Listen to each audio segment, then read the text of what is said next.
Thank you, everybody, for tuning in once again. This is our Dynasty Lifestyle podcast. Again, another new episode here. And today we got another special guest. This one coming from our Dynasty family. And really great to have the opportunity to bring him in. It's Nathan Ng. And, Nathan, why don't you introduce yourself? Hey, everyone. So my name is Nathan, as Danny mentioned. I am from Oakland, or actually I was born in San Francisco and living in Oakland right now. And I like to tell people that I live about a mile away from where Bruce Lee had his first Kung Fu studio. Nice.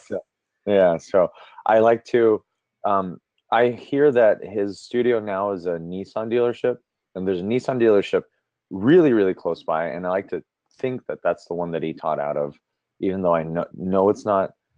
It's very, very exciting to know that where he taught was just a few blocks, or like 10 blocks from me. So that's like something I take pride in. Yeah, man, that is quite close to that area. Have you actually been in touch with people like, for example, Dr. Mark Chang and some of those guys? I'm sure those guys are pretty close with probably Bruce Lee students, if I'm not mistaken. I don't know. For some reason, that strikes me as a name that, I don't know, he might be, because I think he was training with Dan. Yes. I can't pronounce his last name, but Grandmaster in Santo. Yes. Dr. Mark Chang was training with Dan Inosanto because he helped him with, or they met through a mutual contact, Pavel Sasulin, which is a kettlebell king. He trained the Russian military, and everybody who ever touches a kettlebell and is worth anything knows Pavel, and that's how Dr. Chang met Dan Inosanto. Right. But yeah, I actually haven't personally talked to Dr. Mark Chang before, but he is, because I'm also a strength and conditioning coach. Dr. Mark Chang is also one of the big names in the industry. Right. This is all new information to me because I'm not from the West Coast California area, but I definitely hear about these kinds of things from you, from Dr. Mark Chang. But before we go anywhere else, though, like I want to make sure we get a proper introduction for you to our listeners and to our fans.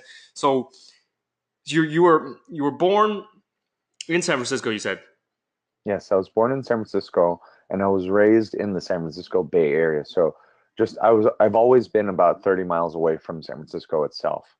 Mm-hmm. So I grew up there, and I lived in a place called Richmond, and definitely wasn't as diverse, or actually I didn't see as many Chinese people until my elementary or my junior high school days. So definitely very, very different. I grew up thinking that I was going to be a professional basketball player at one point with cornrows.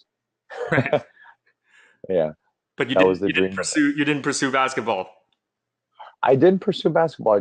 I think what was funny was that when I was a junior in high school, so was LeBron James. So I'm the same age as LeBron James. Oh. And I just remembered, when I was a junior in high school, I was working on my first dunk. And then I tuned into the television to watch another junior in high school, LeBron James, flying over, NBA players, or about to fly over NBA players. So I was like, you know what? It's probably not going to happen for me. Right. So it was that year that I ended up stopping basketball as much as I played, and actually getting into Muay Thai officially. Right. And just quick intro. I should have done this earlier. My bad. My slip up. But for those who don't know, Nathan is mixed martial arts fighter. Professional MMA fighter. Used to act. Used to model. I don't know if you still act or model now, but you were an actor before. You were doing modeling before, and you are now strength conditioning coach as well when you're not fighting. And tell us how your childhood, growing up, early life, that type of thing, and what got you into martial arts. What's funny is that I got into martial arts because I was fairly timid. I wasn't shy. I wasn't actually probably even timid, but I was very reserved. Hmm. And my parents wanted me to kind of step out of the bubble. And my dad also, for your listeners who understand Cantonese, I don't know the Mandarin name out there, but my dad also loved Wong Fei Hong. Hmm. So we would watch that together, and that would probably imp not empower me, but it would psych me up for all my martial arts training. So I started martial arts. I started Choi Lei Fut at Hmm. around 6 years old, Hmm. and I did it all the way until I was 14. So I Nice. practiced Choi Lei Fut every single week. We would drive to San Francisco and practice with my Sifu, Hmm. Tommy Sifu, Hmm. and we would practice hours and hours on Saturdays. You know, it wasn't like the typical American kid where they could have Saturday morning cartoons. I actually did Chinese school and Kung Fu practice Nice. from 6 to 14. Nice. And so your dad did your dad train martial arts at all, or was he just a fan? You know, if you look at pictures of my dad, you would think that he trained martial arts. He looked like Bruce Lee's doppelganger at some points of his he had the hair, you know, the big Bruce Lee hair, not the Nice. clean cut Bruce Lee hair, Nice. the Enter the Dragon big Bruce Lee hair, Right. and he had the same slender body, you know, same similar muscles, Right. and I think he even had the yellow tracksuit. So, yeah. Well, yeah. Yeah, I think everyone did, right? But it was these things that just kind of instill in you what is important or what's considered like, you know, manly. And, you know, my dad definitely was the role model of that. That's cool. That's cool that he pushed you into martial arts a bit and kind of influenced you to do that. Would you be able to tell us a little bit about Cholifat actually? Because I heard of the style before. I've not trained the style myself. So I'm just wondering what kind of moves from Cholifat are actually like sort of like its signature moves. I don't know if they're signature moves per se, but Choi Fut is like a in-between style. So you have styles like Wushu that are very, very flashy, very showy, and Hmm. very big movements, lots of flips, acrobatic. And then Hmm. you have, on the other hand, uh, styles like Hungar or Hmm. Hongkuen. Hmm. And these styles are more um, tight and robust. Hmm. Choi Fut kind of sits right in the middle. So they say in Cantonese they say Cheng Kun Dai Ma, which means like long fists and just a very very stable stance, but also a wider stance. Hmm. So it kind of so it sits right in the middle between Wushu and Hungar, and I believe it's just one of those styles that probably helped with my athleticism, Hmm. just because it was powerful, but at the same time, um, I was able to get a lot of agility from it. Nice, nice. Yeah, I've seen some videos of Cholefat, people practicing it, people showing it off. It does seem like it does have some of the flashier kind of moves, but then I still see maybe some tighter kind of like hand movements that are not as flashy, that are a little bit more grounded. But I'm not an expert, so I wouldn't be able to speak to it. But okay, so you did Choiva for throughout your childhood, I guess your young teenage years, and then how did that kind of why did you like go into other martial arts, or did you stop training it completely? Like what was it? So we stopped at when I turned 14, just because I think when I entered into high school, I started becoming kind of a bad boy. Okay. Like I said, I really wanted to pursue basketball, and I started losing interest in martial arts. Mm-hmm. I was very, very serious in that I wanted to be a professional athlete one day. Mm-hmm. And I was certain of this, that I was going to be, but I wanted to do it through basketball, because at that time I didn't know that you could do, you know, MMA or boxing or Muay Thai. And so I started losing interest in um, Chole Fut, just Mm-hmm. also because I didn't think that you could fight people with it.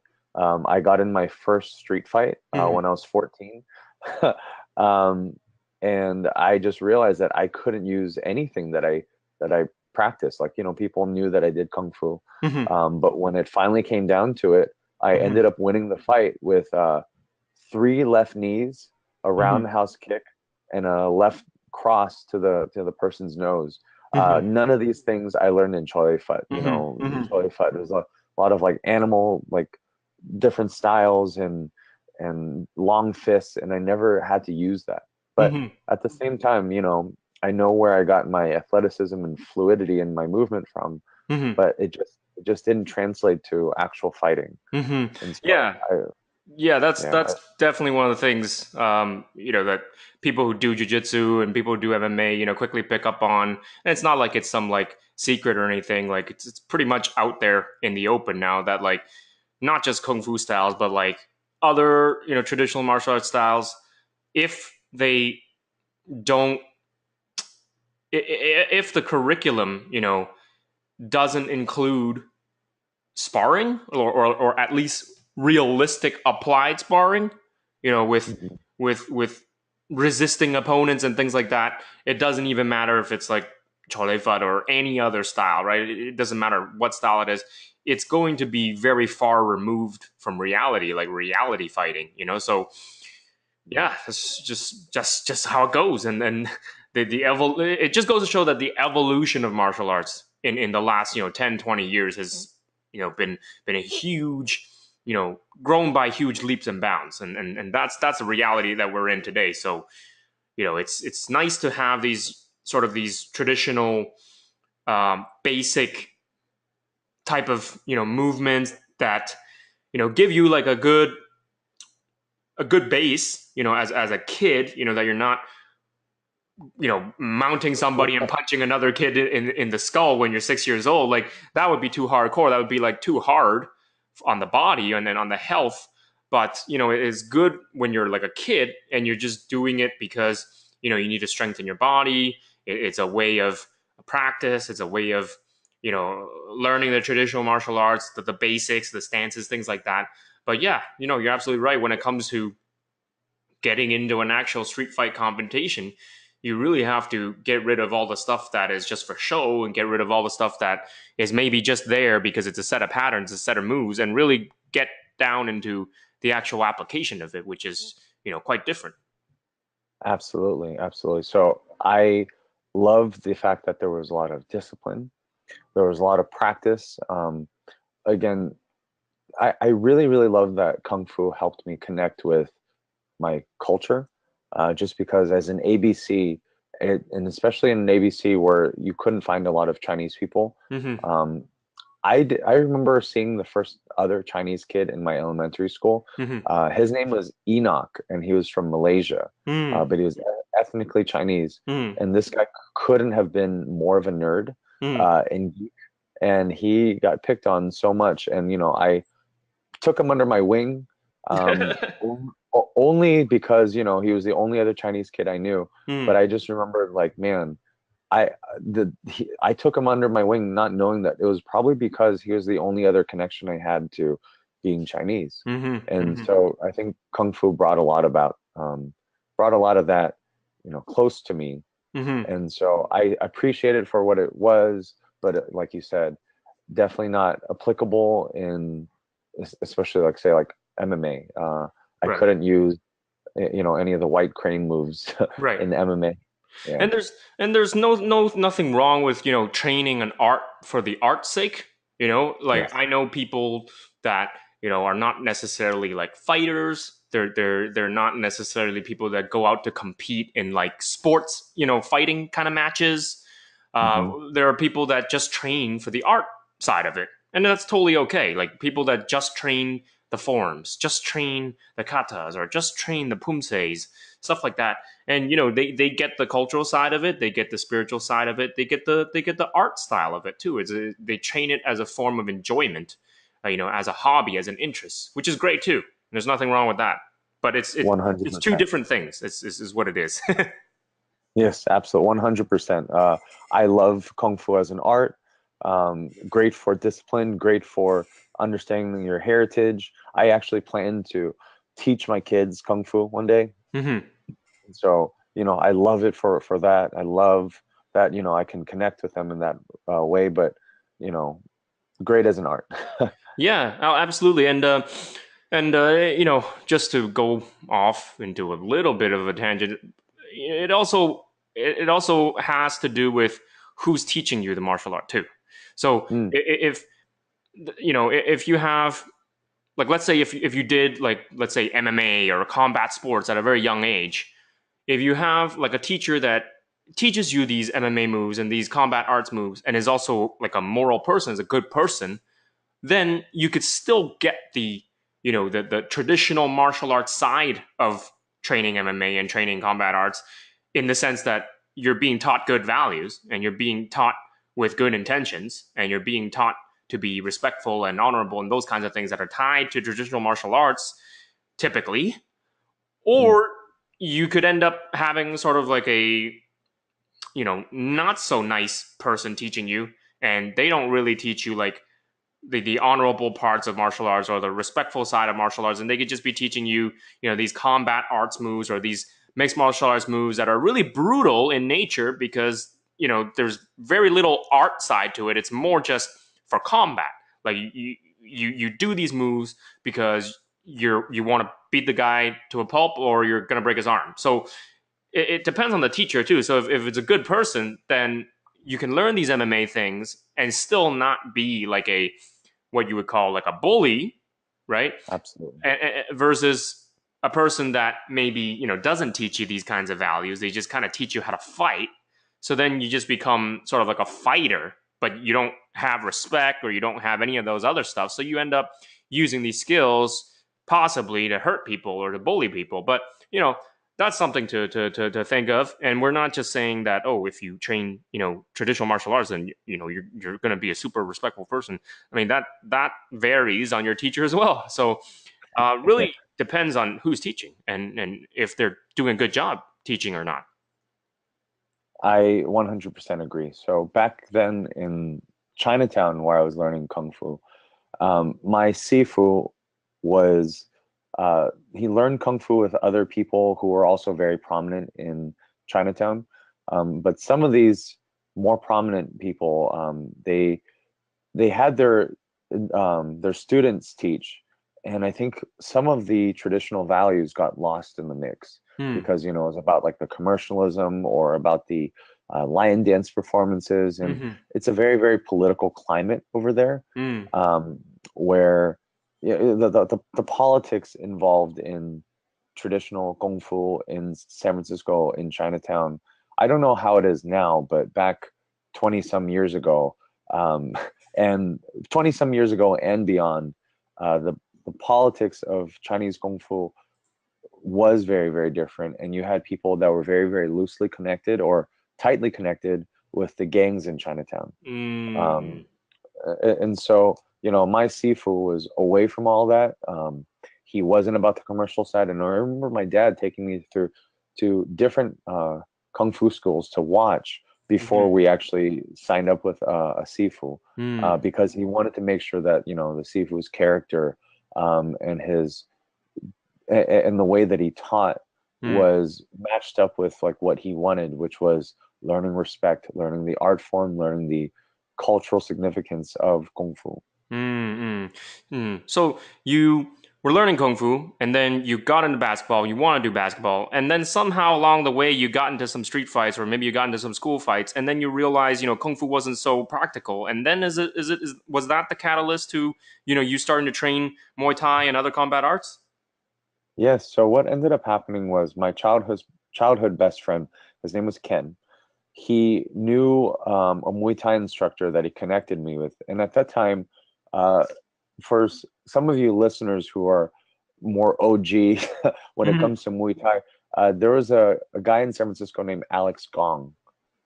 He was at one point one of the higher ups at Fairtex in the United States. Hmm. And Alex Gong was kind of a hero, in the Bay Area when it comes to like the Muay Thai stuff. Hmm. Alex Gong was a southpaw, and he Hmm. had a tremendous left kick. I mean, um, he would really, really hurt people with his left kick. And I just remembered when I watched him fight Dwayne Bang Ludwig, Hmm. um, the sound of Alex Gong's kicks on Dwayne Ludwig were like nothing I've ever seen before.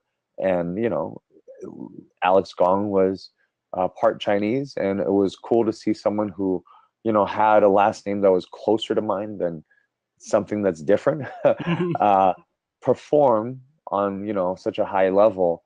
and do it with such success. So then I wanted to learn Muay Thai, ended up doing that at 17 years old. Great. And then you started doing Muay Thai, and then where along the way did you become like, okay, like I want to start fighting? Like where did that transformation come? So it's actually a very funny story. So this kind of has to go back to the garage training that I did with my friend and now one of my best friends and also my striking coach, David.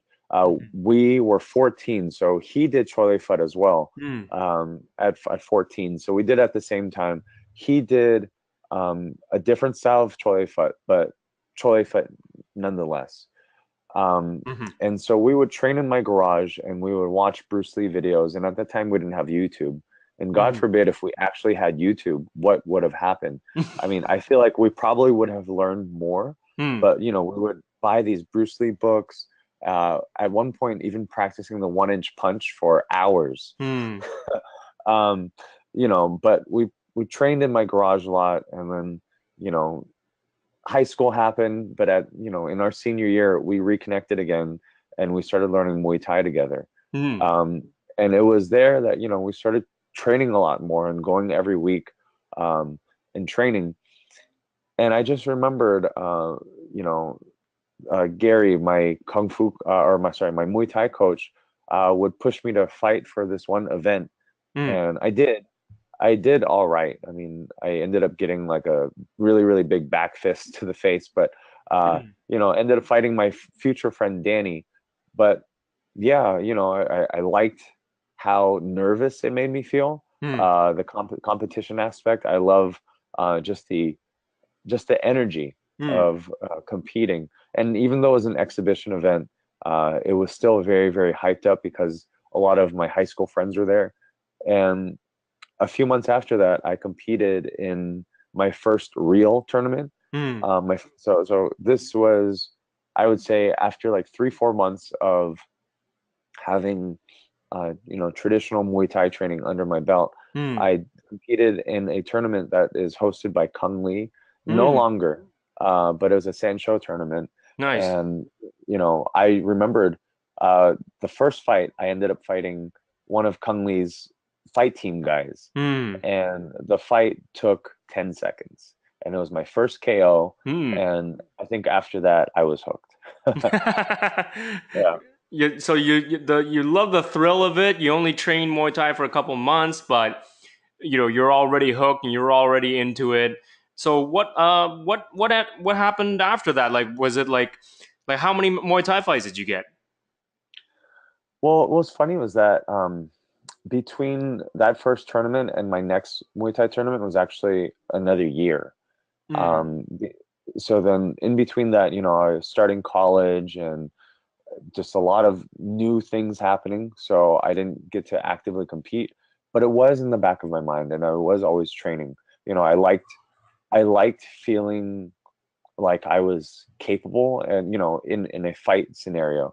And I wanted to hone that because I wasn't fully confident in myself. And I think going back when I first learned martial arts, it was for self-defense, but it mm-hmm, was only because my parents thought I needed self-defense. mm-hmm, But when I turned 14, that idea of wanting self-defense and being competent in a street fight was something that I started taking on myself mm, and going, hey, you know what? I don't know what would happen if I got into a street fight. mm-hmm, So I started training more. And after my first KO, that definitely did boost my confidence. mm-hmm, But I feel like there was still a lot to learn, and I feel like there was still a lot to hone when it came to Muay Thai. mm-hmm, mm-hmm. So how many amateur Muay Thai fights did you end up getting? Like a handful, or was it like more than 10? What was it? Oh, it wasn't actually that many. It was probably five or under. Right, five or uh under. And then yeah, did so you continue to do it, or like where did the evolution continue on? Like you started grappling then, or no? yeah, so what ended up happening was I was doing my Muay Thai and training Muay Thai consistently for several years. Mm-hmm. And then some people listening might remember the show Human Weapon. And Human Weapon was Jason Chambers and another guy, I can't remember his name, but they would travel the world and try out different martial arts and Right. compete. Right. And one Right. of them was pancration. Mm-hmm. And so I thought it was kind of interesting when they're like, "Oh, pancration, that looks interesting." There's like it's like kind of like MMA.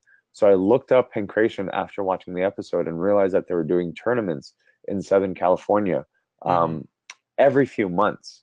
And I was like, "Hey, at that time there was YouTube, so I was able to watch it, and I was like, you know what, I could probably do well against these guys. Yeah. These guys are, good on the ground, but man, they're striking."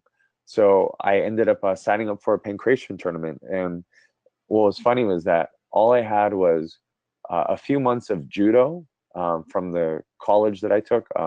I wanted to learn judo only because we had to take a PE class, and Mm. I didn't want to do like weight training or some dance class or something, something that was a throwaway class. I wanted martial arts, and judo was the only one, Nice. and also Japanese jujitsu, but no one I think really cares about Japanese jiu-jitsu when they want to fight. Yeah, yeah. Unfortunately, Japanese jiu-jitsu is just again one of those things that, kind of like, all these other combat arts have evolved beyond it. So it's a thing of the past, unfortunately. But yeah, continue on. So then I had a few months of judo, and I was looking for grappling nearby. And what was funny was that I ended up finding some guy on Craigslist. And I remember telling my friends, I was like, "Hey, I'm going to train with someone from Craigslist. Um, this is his address. If I don't return, you'll know where I am." Because it was kind of creepy, like we met at like 8 o'clock at night, Right, in a dark garage, to grapple. And I never done it before outside of some pins in judo. right. Um, so I entered my first pancration tournament with just a few months of judo with no real sparring Mm, and training with some random white belt from Craigslist. mm, Uh, so, needless to say, you can kind of figure out how I did.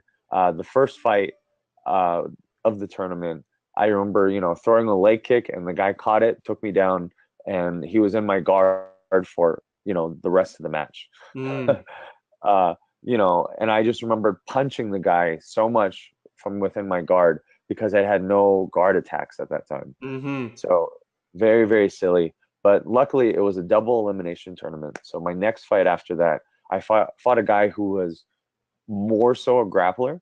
Mm-hmm. And I threw a kick. He tried catching it, and I threw a knee and KO'd him. Mm, So then I was like, hey, you know what? Maybe I can actually do this. So I ended up fighting, through the tournament. So after that KO, I was able to continue into the tournament and fight other people. And ultimately, just like I expected, striking wise, I was ahead of everyone, but mm-hmm. grappling wise, I knew nothing. And Mm-hmm. so that made me go, hey, you know what? Maybe I should learn grappling just for defense. Mm-hmm. Um, and I started training at 10th Planet Jiu Jitsu with Denny Prokopos, Mm-hmm. just because Denny also competed in the same pancration tournaments, and he won. And Mm. he won with a lot of grappling. Yeah, pretty much. So So you yeah, started jujitsu training at 10 Planet, and for me, by the time I saw you, in your kind of footage and stuff like that, I thought you were more of a grappler, right? Like it seems to me like you've accomplished more as a grappler. Would you say that's true? I would think so. I ended up kind of drifting off from Muay Thai. Like I said, I wanted to work what was weak on me, Mm-hmm. and that was the grappling. And so I ended up taking wrestling in college with the same judo instructor, but he was also a world-class wrestling instructor. Nice. And so I would learn wrestling with them and train with the college team.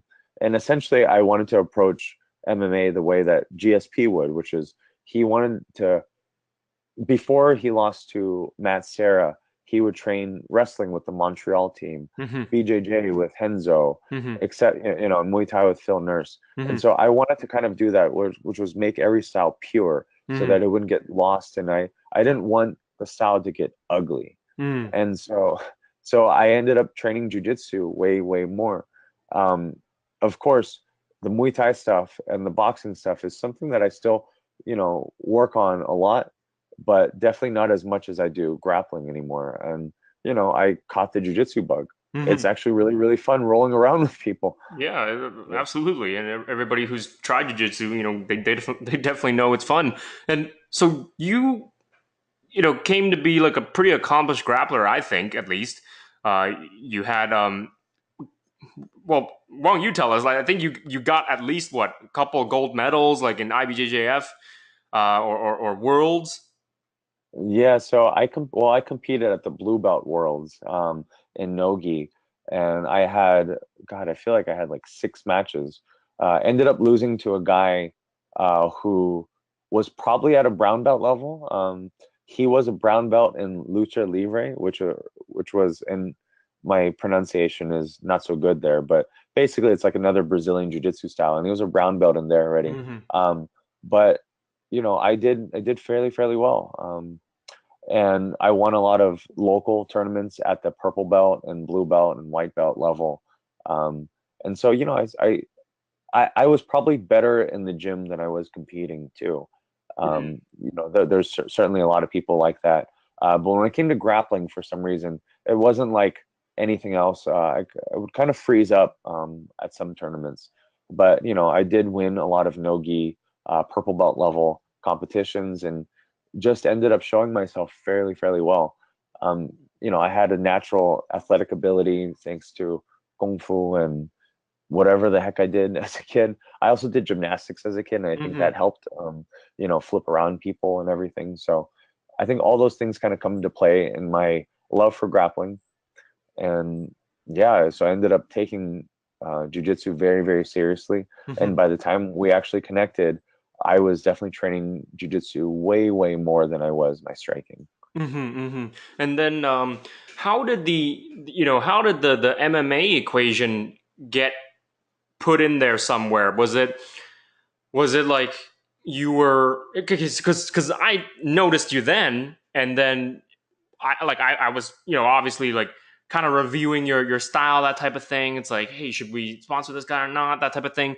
And then I never kind of asked you, what you were thinking in terms of doing MMA, but I had a little bit of like some certain like questions, but it wasn't, for me in my position to ask you at that time. It's not the right time. But I guess now I could ask you some of those questions. It's like, how come it seemed like you jumped right into pro MMA, but you didn't have that much amateur MMA experience? If correct me if I'm wrong. How come it turned out to be that way? So what is funny is that going back to between my first Sancho tournament and my next Muay Thai match, I was a college kid, and I was very interested in training and developing my body. And one time, my instructor had a professional MMA guy who fought in K1, who was a pro boxer and was a second Dan or third Dan in karate. And he brought the guy in to spar with me. Uh, Hmm. and this was me at 18 years old sparring with a guy who was very seasoned kickboxer and MMA fighter and boxer. And I remember fighting him or sparring with him. And the first round, he came out like a lightning bolt and was Hmm. just kicking and punching me all over. And, I had to dig deep and I got into like a survival mode where, in a way, I kind of went blank, went on autopilot and, threw a lot of leg kicks, threw a lot of punches, and did really well against the guy. Hmm. To the point where I think at one point my instructor told me, okay, that's enough, that's enough. Um, and years down the road, he ended up having connections because he was fighting in the Asian MMA scene. He ended up having connections with a budding organization, ONE FC. At that time, when ONE FC offered me a contract, they had just put out their first event.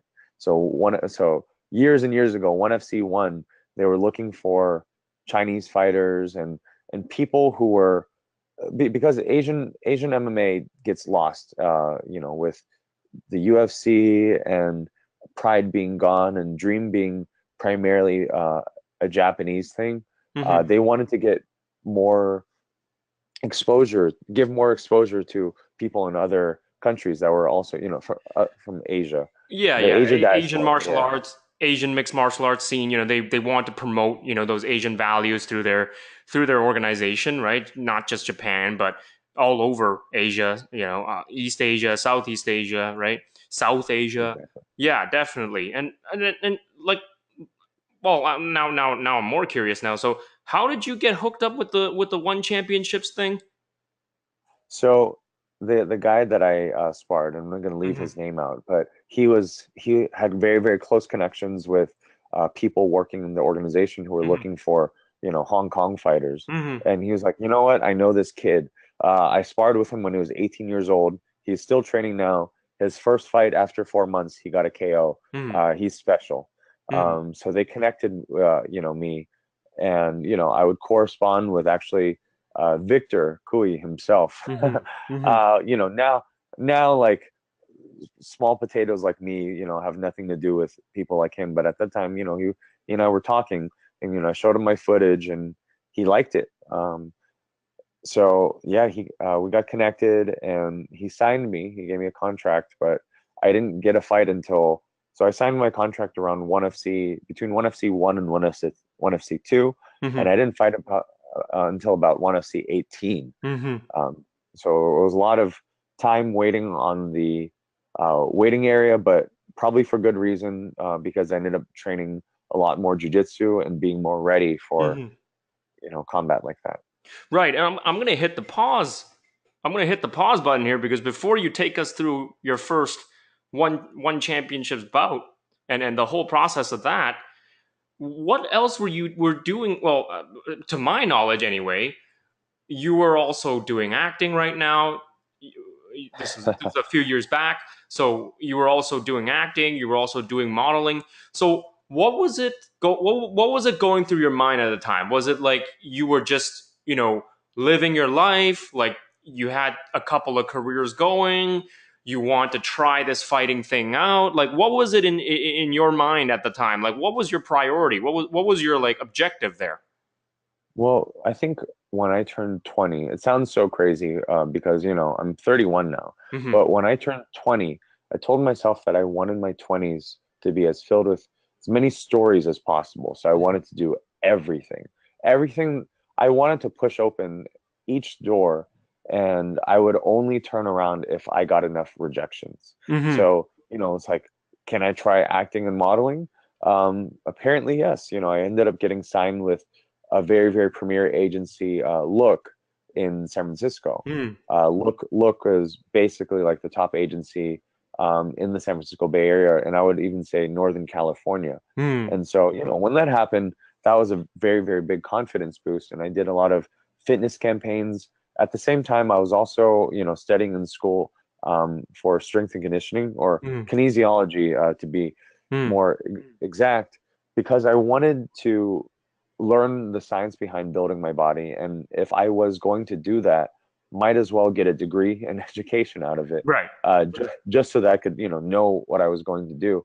So all these things kind of coincided. I ended up getting an internship, fresh out of college, internship and a job as a strength coach at Velocity Sports Performance, which at that time was training people in the Olympics, in pro sports. And I ended up getting a job there, as my first thing out of college. Hmm. And it was fantastic. I was working there part time, and I was able to commute to San Francisco to train jujitsu, and do a lot of the auditions and castings that I would have to do to be a successful model and actor. Right. And I'd like to ask you a couple things within that part of your life. So, how was it like being an actor? Like, what was going through your mind when you were doing acting, trying acting? Like, did you have anything in mind in terms of like, oh, I want to get these kinds of roles, or what was it? What was it like, or was it just you putting yourself out there and seeing what kind of projects you got? Well, growing up, I remember seeing a lot of like my Macy's ads and different ads on television, and hardly ever seeing any Asian male faces. Mm. The only Asian male face that I would see consistently in anything that in anything media was Bruce Lee. Mm. Um, Besides that, though, there was a severe lack of Asian male representation, Mm-hmm. and I wanted to be a part of changing that. I wanted to be a part of the movement of at least, you know, pushing boundaries and making people go, huh, why is that so? Why is it that only why are Asians the only people doing like the doctors and geeky people Mm. only? They, Mm. it didn't seem like they deviated from roles like that. Mm. And so I wanted to be a part of changing and adding that thought into people's like consciousness. We're going like, oh, why aren't Asian people in it? Mm-hmm. And I found some success doing it, obviously. Um, but in the very, very beginning, I just wanted to try things and have stories to tell my children one day. Mm-hmm. But I think through the years, I was like, man, it is so hard to get like these roles. I Mm-hmm. remember even there was one audition in particular. It was for a video game show, Mm. and my agency sent me out there with other people, other actor and models from our agency, Mm. sent me there and said, "Hey, if you actually have an accent, use it because people love accents." Mm. And I was like, "Should I Damn. do it?" And at that time, I was very, very confused because I realized what they meant by accents, and it Yeah. was Yeah. unfortunately it was like the European accents that they're looking for. But a Cantonese accent, unfortunately, gets a bad rap because whenever we hear a Cantonese accent, we think of you know combo number five with rice. Yeah. Yeah. Yeah. Uh, That's messed up so for sure. it is very, very messed up, and I just remembered going, this can't be right. And so these sort of things just kind of highlighted some of the stuff that I went through as a kid, growing up as the only Chinese kid, Mm-hmm. in school. And I think it kind of touched on that area, deep in my consciousness where I'm like, something isn't right here, and I want to be a part of changing that. Right, right. And we did touch on, past episodes between uh, Asian representation and Asian male representation and stuff like that. So it's interesting now to hear it directly from a person that has worked in Los Angeles and worked in LA. So it tell us, tell the listeners and stuff like that, like what are some of the stories other than the one that you just said right now? Like what other kind of cases were there? Was it like really that bad, or was it just like, okay, one time out of the blue type of thing? And was it more bad as an actor, or was it more bad as a model? I would think if it was a model, they would give you more chances to cast you and stuff. That would be less chances for you to be whatever discriminated against, because at least as a model they just look at you, that you don't have to open your mouth, you don't have to like do any acting or whatever. And I would assume that for acting they would really kind of try and stereotype you because that's just how they are. Absolutely. I would say that as an model, like you said, it was definitely easier, just because, they needed the token Asian guy, and I happened to be a token Asian guy that was fit from MMA training. Mm-hmm. So, it definitely helped me a Mm-hmm. lot, because they could make me look more um, different, with my eyes and everything. Mm-hmm. They like Asian people to look stereotypically Asian, and not saying that I am per se, but Yeah, my but eyes are quote different. unquote exotic, like, is that's what they're going for. They want to E- go for that look, but yeah. exactly. And so, I remember in the beginning, people would put eye makeup on me to make my eyes look even more quote unquote exotic. But Right. as an Asian actor, this was where it was very frustrating. I mean, was it that bad? It was that and worse. So, here's the juicy part that I don't actually get to share much, but I remember doing a shoot for a very, very prominent company, Right. and I remember they were dressing me and they were making me to look like a very, very hip, trendy guy, Right. and they didn't hire me because I was Asian per Right. se, Right. but I was just hip, trendy, and fit looking. Mm. And I remember the client ran down the stairs after they had fitted me and going, no, no, no, no, no, no, no. He's looking way too hip right now. put him in this, and what the client ended up choosing for me was a polo shirt, an oversized polo shirt Mm, tucked in. You're mm. talking from like a hipster trendy look to an oversized polo. Okay, hit And pause right there. Now you got to tell us, who was this client? Like, I'm not saying what the client's name was. I'm saying, what person was this? Was this your typical, like, God forbid I say it. I'm gonna say it. Was it like some white person that told you to do this? yeah, it was a middle-aged white woman who worked for this prominent company, Hmm. and she just thought I would looking too hip. Oh. And this wasn't just only white people too. It was also people who worked in the Chinese with because I live in the Bay Area, and Right. so we have these companies that are very connected with the Chinese community. Right. And I would go to these castings and shoot for or go to these auditions and audition for these roles of being just like the young male lover, Hmm. the boyfriend. Hmm. And I would get turned down, and the producers would like push me, bring me to the side and go, hey, we actually think you're the best for this role, but we think that you look too cool or too hip, or too, and I sound very, very hubris saying this, but this is a direct translation from the, direct thing from them.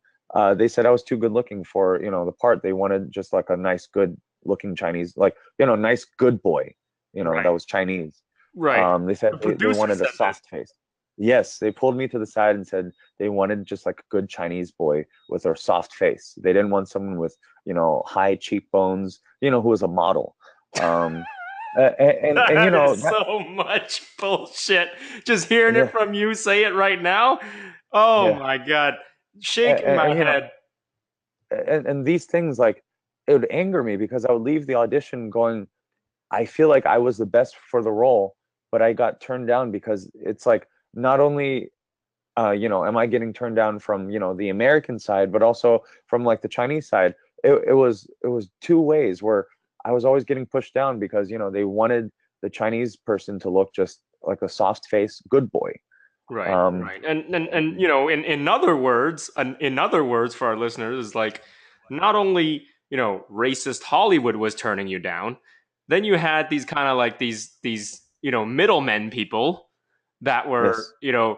trying to sell you out to be, something that you're not, and we have a term for those kinds of people, basically like Uncle Chan's and Uncle Chance, Uncle exactly. Chan's and Auntie Wong's and stuff like that, trying to like suck up to like Hollywood executives and shit, but making you out to be somebody that you're not supposed to be, and that's crazy. And not Um, not like it should be surprising to me because I already know that this shit happens, but like hearing it from you directly as a person that's worked in the industry definitely is an eye opener. Pun one of intended. the that was good. That was good. One of the worst was actually, I think, in LA. This one probably destroyed my morale the most. Hmm. Um, and I'll actually say the company this time because I don't care anymore. Sure. Uh, but this was a college humor video, and I was up in the Bay Area visiting family, but I knew Hmm. that I had a shoot the next morning in LA for Hmm. a college humor video. And I was very, very proud when I casted for it because when I went to the casting studio, there was a long line of very, very good-looking men of all colors, Hmm. and the role was for it just said model. Hmm. And so I did the casting, and of all these good-looking men, I was picked. I got the call back the same day. And they're like, hey, our team liked you. We choose you to be the model of this one. You're going to be wearing this fancy suit and etc. And I was very excited because I was like, man, you know, I wasn't the of my circle. I wasn't like the most successful or even like the top five most successful Asian guys out there. Hmm. Um, but this was like a big victory for me. So I ended up flying or driving to Los Angeles um, and doing the shoot. And I remember when they gave me the script, they said Nathan Ing, model two. And I remembered immediately an eyebrow raised up, and I was like, something is very weird here. Hmm. And I saw someone getting fitted into like a nice suit. Hmm. And I saw that there was a Model 1, and this guy was like a white dude who was balding, like severely balding. Hmm. And I was like, there's no way this guy actually got the part that I got Hmm. last minute. Like they didn't tell me about this. You know, they Hmm. didn't say, hey, by the way, we're switching you to Model 2. Hmm. But that's exactly what ended up happening. I ended up Hmm. shooting, and the white guy got the Model 1 stuff where he's, you know, looking sharp in whatever he's looking, and he's doing all the parts that I auditioned for. Hmm. And they ended up putting me, believe it or not, and it seems like a bad joke, put me in an oversized polo, Hmm. and gave me glasses, parted my hair to the side, and had me working on a computer Hmm. while this guy was doing my role. um, Last minute changes, and this is kind of like the cutthroat Hollywood, you know, that I didn't that I've heard about, that I got to see, you know, firsthand. So when Firsthand. I was Wow. firsthand, yeah. So then so I was Model 2, and you know, how could you even call that guy being a model? I was a tech nerd, you know, holding my mouse and typing away, Hmm. with big glasses and with a big polo. Hmm. And they actually ended up shooting me for a little bit in a suit, but they shot me from the neck down, so you wouldn't even know that it was me. Wow. Yeah, and Wow. And very, very frustrating. I gotta jump in and say something here now, because for everybody that's listening, it's like, especially Asians listening, it's like you think to yourself, oh, this stuff doesn't happen, blah blah blah blah blah. But it's happening even, with Nathan, at like, let's say, comparing Nathan to, like, let's say, people who have made it, right, or in Hollywood, right? Let's say like the John Cho's and the Sung Kangs and stuff like that, and even you know even what's his face, Steven Yeun.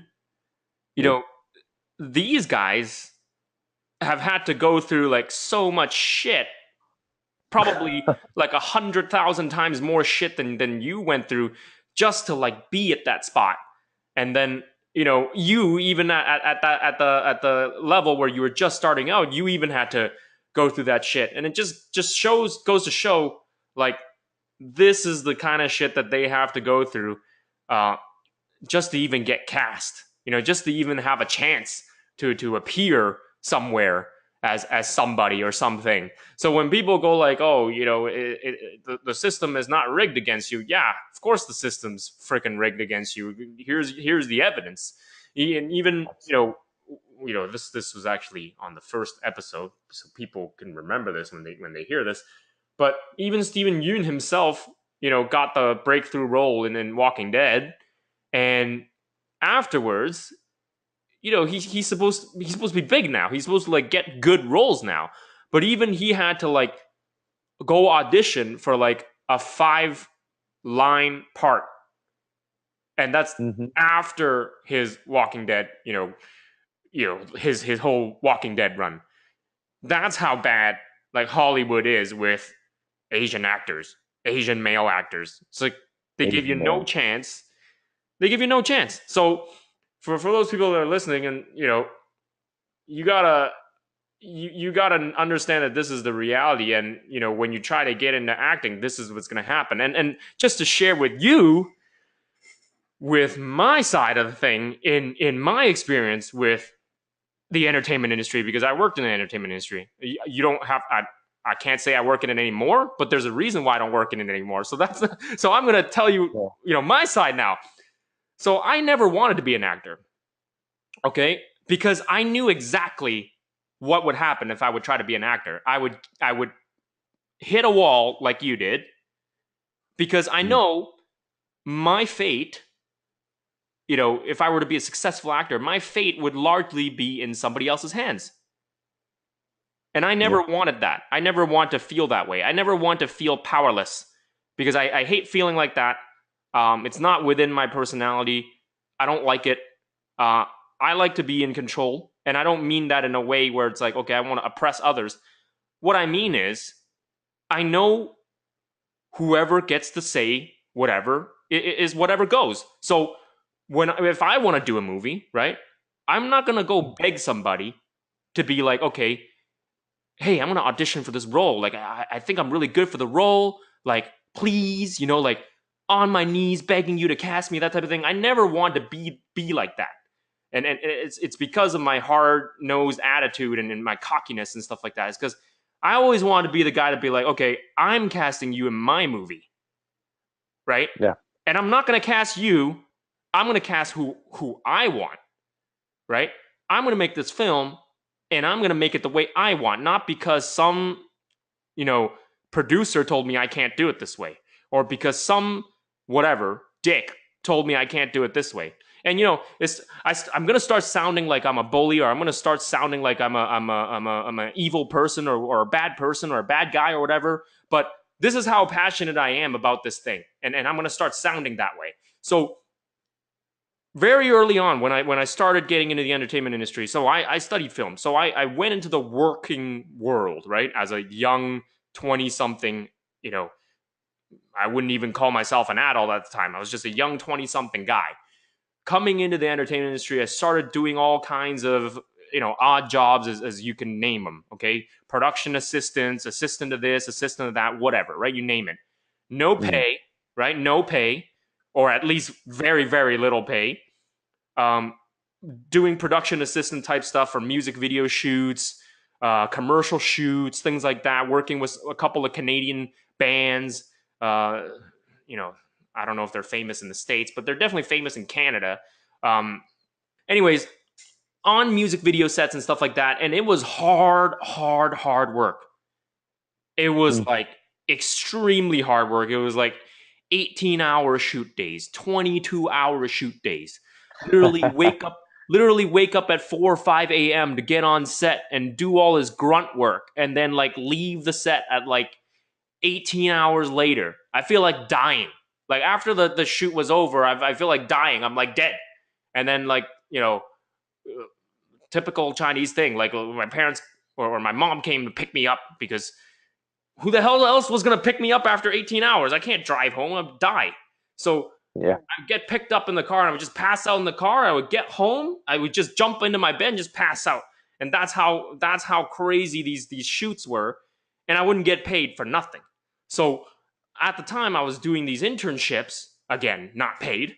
That's how bullshit the entertainment industry is. So I would be doing all these things, racking up the experience, quote unquote. And I did a whole summer of that, and I'm just like, okay, I can't do this anymore. Like I did it for the whole summer. Can't do this. I can't envision myself doing this any longer than this summer. Like it was good experience. It was extremely tough. There's no way I could continue doing this. Absolutely no way. I was like, I'm not in a position where I have to do this. Like what I meant, what I mean by that is like I assessed my skills, I assessed my mindset, I assessed how I grew up, I assessed how I was taught, and I was like, I'm not gonna do this grunt level stuff for $0. Are you kidding me? I'm Chinese, man. You gotta pay me for this shit. I'm not, you know what I mean? Like, not to, but not to say like, you know, get it all, get this whole background or this race thing into it, but realistically, honestly, like you really think like as a Chinese person, I'm gonna do this for free? That's not Mm. happening. Like if I was like if I was like a typical white person, like to be perfectly honest, if I was like a typical white person, I'd be like, yeah, sure, I'll do this for a couple of years, rack up the experience, get into like, sound department, get into the grip department, whatever it is, get into like IATSE, get into like the union, and then I'll be good.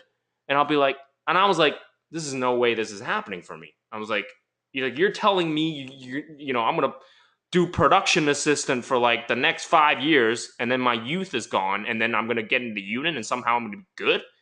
There's no way this is happening. I'm like educated, I got like a degree, and then I got like an extra education on top of that degree. I should be making money. There's no way I'm being exploited like this, right? So Absolutely. nothing against the people that are doing PA work and they're grinding away. Like all respect to you, I tapped out way early, and I'm like, that's not for me. That's not for me.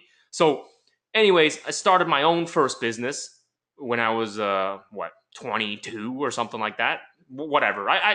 I always love to do my own things, right? So I'm just cocky like that. I just love doing my own things anyways. So I started my own business. I was shooting wedding films, right? Charging people uh, Mm. for wedding films. Shot a bunch of wedding films. Shot over like 10 wedding films, whatever it was. Um, that year that I got out of school, made a little bit of money. Honestly, it was super hard work, right? It again, long days, right? You're talking about 12-hour, 14-hour days, but at least I was making a little bit of money, right? At least I wasn't paid zero, right? So at least I could live with myself with that. But it was a failed business because when I tried to scale, I couldn't find anybody to work with. Nobody at my age at the time wanted to hustle like I did. Okay, when I asked my friends, I was like, "Hey, you want to like team up and let's get more wedding clients and let's shoot more and have 2-person teams and 3-person teams and we start raising our prices and stuff like that." Nobody wanted to do it with me. Okay, Mm. my classmates, my friends, whatever, they just weren't interested. They're like, "Oh, it's too much work." Blah blah blah. I'm just like, man, get out of here, get out of my face. I'm like, you don't want to put in the hard work to build something? Like, all right, then get out. Like, don't talk to me. That's basically what it was. So I had to solo everything because I was the only person that wanted to do the hard work, at least in terms of building a business, right? They didn't want to do that. Whatever. It didn't work out. It was a failed business.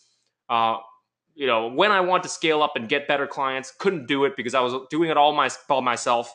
I had to shoot everything, cut everything, edit everything, and then produce the whole thing by myself. How many projects could I actually take on at a time? I couldn't. I could only take on maybe one wedding per week, maybe one wedding every 2 weeks. You know what I mean? But Yeah.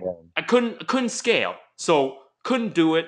Ended up working, full time for Chorus Entertainment, which is the Canadian uh, name for it's family of companies. In the States. You would know it as Nickelodeon. Mm. Nickelodeon, Teletoon. I don't know if Teletoon is an American brand, but so basically the Nickelodeon family of entertainment broadcasting company. So I ended up working for either the third largest. I think they're the second largest now. I'm not sure what they are now, but when I joined in, it was like the third largest broadcasting company here in Canada, right? And why am I talking about Mm. this? Why am I all of a sudden talking about this? Because I experienced the same things that you experienced, but just from the production side of it. Okay, and this is the people who know me and they kind of already knew about the story a couple of years back, but I'm going to bring it up now in public to everybody listening now. So I was working my way up. Chorus Entertainment, they call it YTV here in Canada. So people who know YTV, they know it's pretty big. So I was working my way up, grunt level stuff, editing their TV shows, editing their commercials, stuff like that, and then move that into like scheduling their shows, scheduling their programs and stuff like that. Then got promoted, and then moved into like their digital side.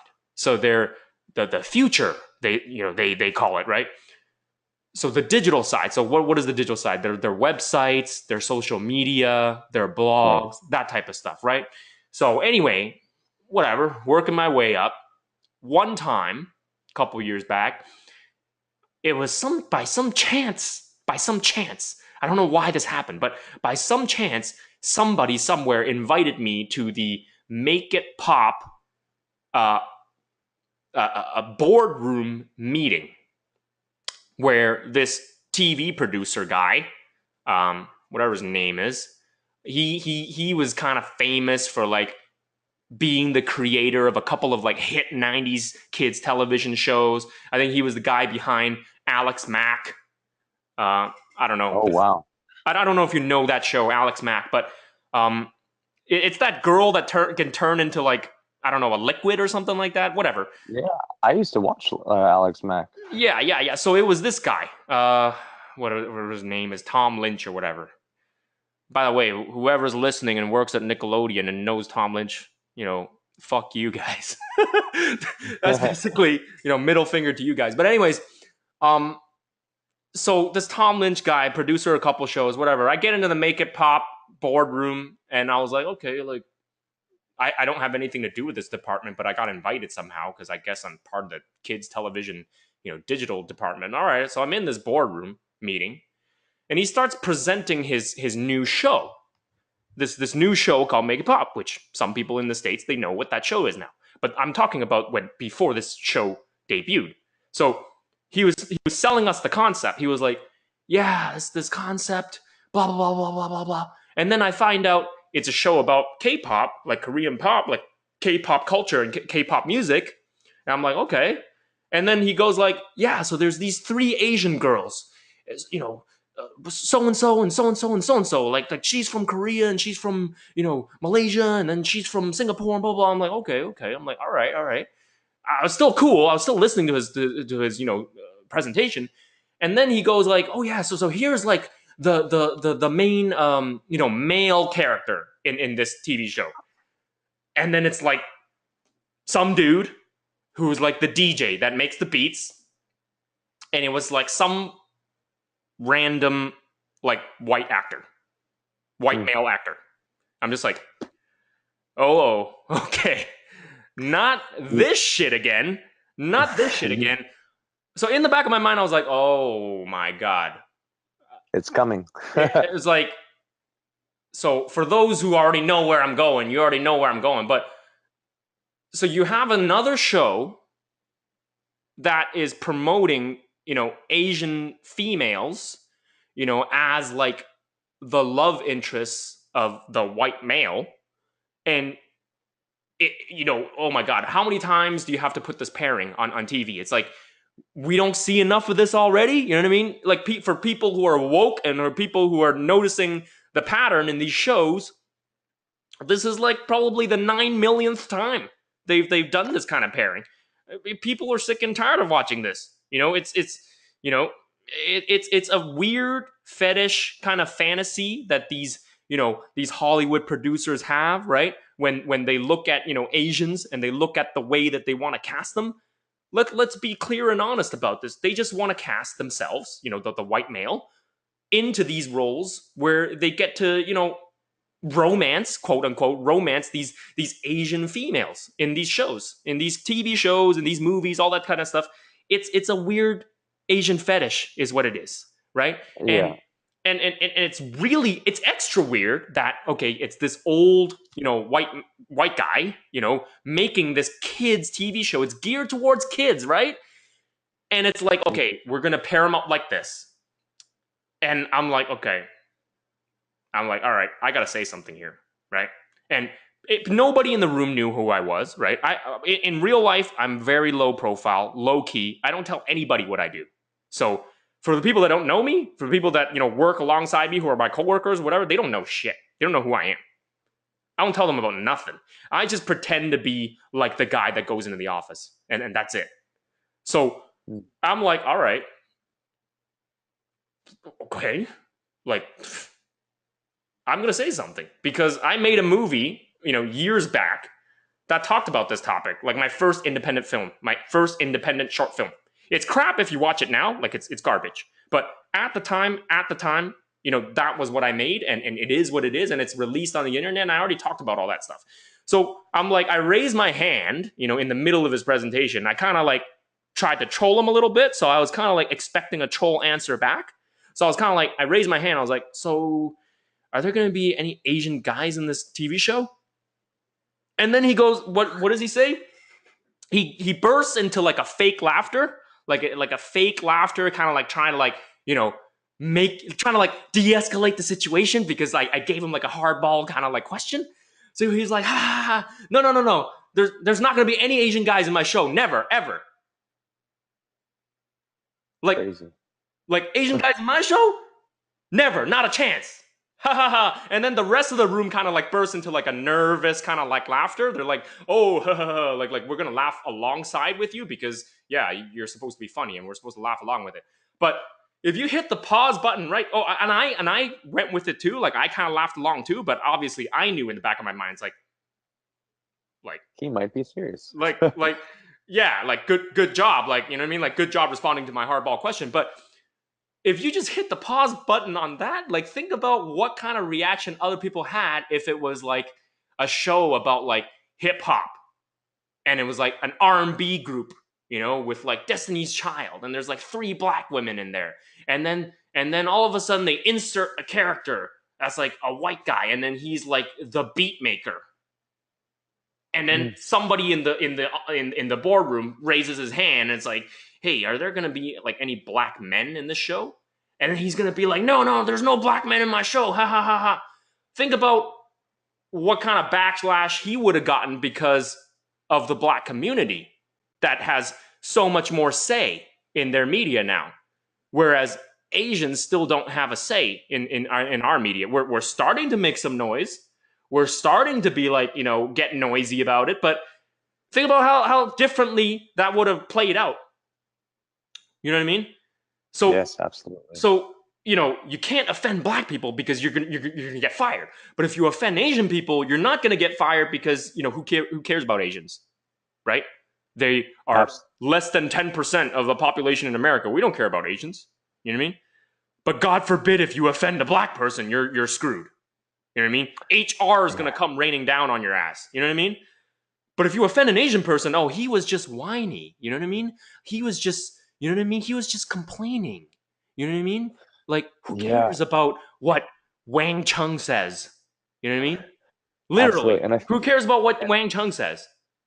Right? So, absolutely. literally, that was how it played out. And whatever, I'm going to skip all the details of what happened afterwards. But basically, he deflected it, and whatever. I left the room, and I stayed quiet for a couple months, right? I stayed quiet for a couple months, but anyways, all details aside, personal details aside, eventually I wrote a post online, social media, whatever, and condemning this whole incident, and it took a life of its own. It got onto a bunch of blog websites, Asian American news websites, all that kind of stuff. And they started contacting me, trying to like get me on interviews and stuff like that. I'm just like, nah, doesn't matter if I appear in an interview or not. Like, doesn't matter. Like, it's not about me. You know what I mean? Like, I'm not a famous person. Absolutely. I'm not some kind of important person. Like, I'm not going to get on your blog show. I'm not going to get on your radio show. But it did get traction. It did wake up the Asian community in America. That's what it did. And that was my goal of doing that, is because I want to wake the Asian American community up. It's like, hey, look, this is what happened. This is what's happening in front of our faces, but nobody talks about it. So I'm going to talk about it, right? And that's just who I am. It's just, I'm a cocky, hard nosed guy, and I just want to put it out there because I think it's wrong. And people need to hear it. So years later, right? Now you have a whole bunch of people online and stuff like that in the Asian community and stuff like that are much more aware of this kind of stuff now. And for me, if I were to have contributed in some way, shape, or form in being the catalyst to waking people up into realizing how it really is like in the entertainment industry for Asians, then I done my part. And I'm proud of that. And I can die knowing that I done my part. And that was the mentality for me going ahead with that, and trying to like blow the whistle on Make It Pop. And it was like on Reddit and all that type of stuff everywhere. So yeah, so that was that. And then That's wild. because middle finger to them, you know what I mean? So eventually afterwards, like in season 2 of Make It Pop or whatever, they added an Asian guy in there. I'm like, whatever, man, like whatever. Like, I guess I did my job and you added somebody in there, but whatever. At that point, I didn't really care, right? I don't care about any of these American TV shows. I don't watch TV, so I don't care about these TV shows anyways. I have long given up on American media, like I'm not gonna like let like an American TV show make me upset or something like that. You know what I mean? I'm gonna watch, my Asian media. You know what I mean? Like where I don't have to be looked at as like a yellow skinned person and be stereotyped. You know what I mean? I can just watch my shows and be like, hey, I'm treated as a normal person. You know what I mean? Mm, So, anyways, absolutely. Hollywood, very scary place. I've personally, come across that, and it's still there, and I don't think it's getting any better anytime soon because like we talked about it in a couple podcasts earlier. I think it's only getting worse because China has risen as a global power, So American media, they can't they can't put the they can't stop the brakes on that. You know what I mean? They got to add more gas because they're like, okay, no, we can't portray China as like a positive image. That's like a threat to us, so we can't do that. So we're gonna keep continuing making these movies that make fun of Asians and make fun of Chinese people and keep stereotyping them.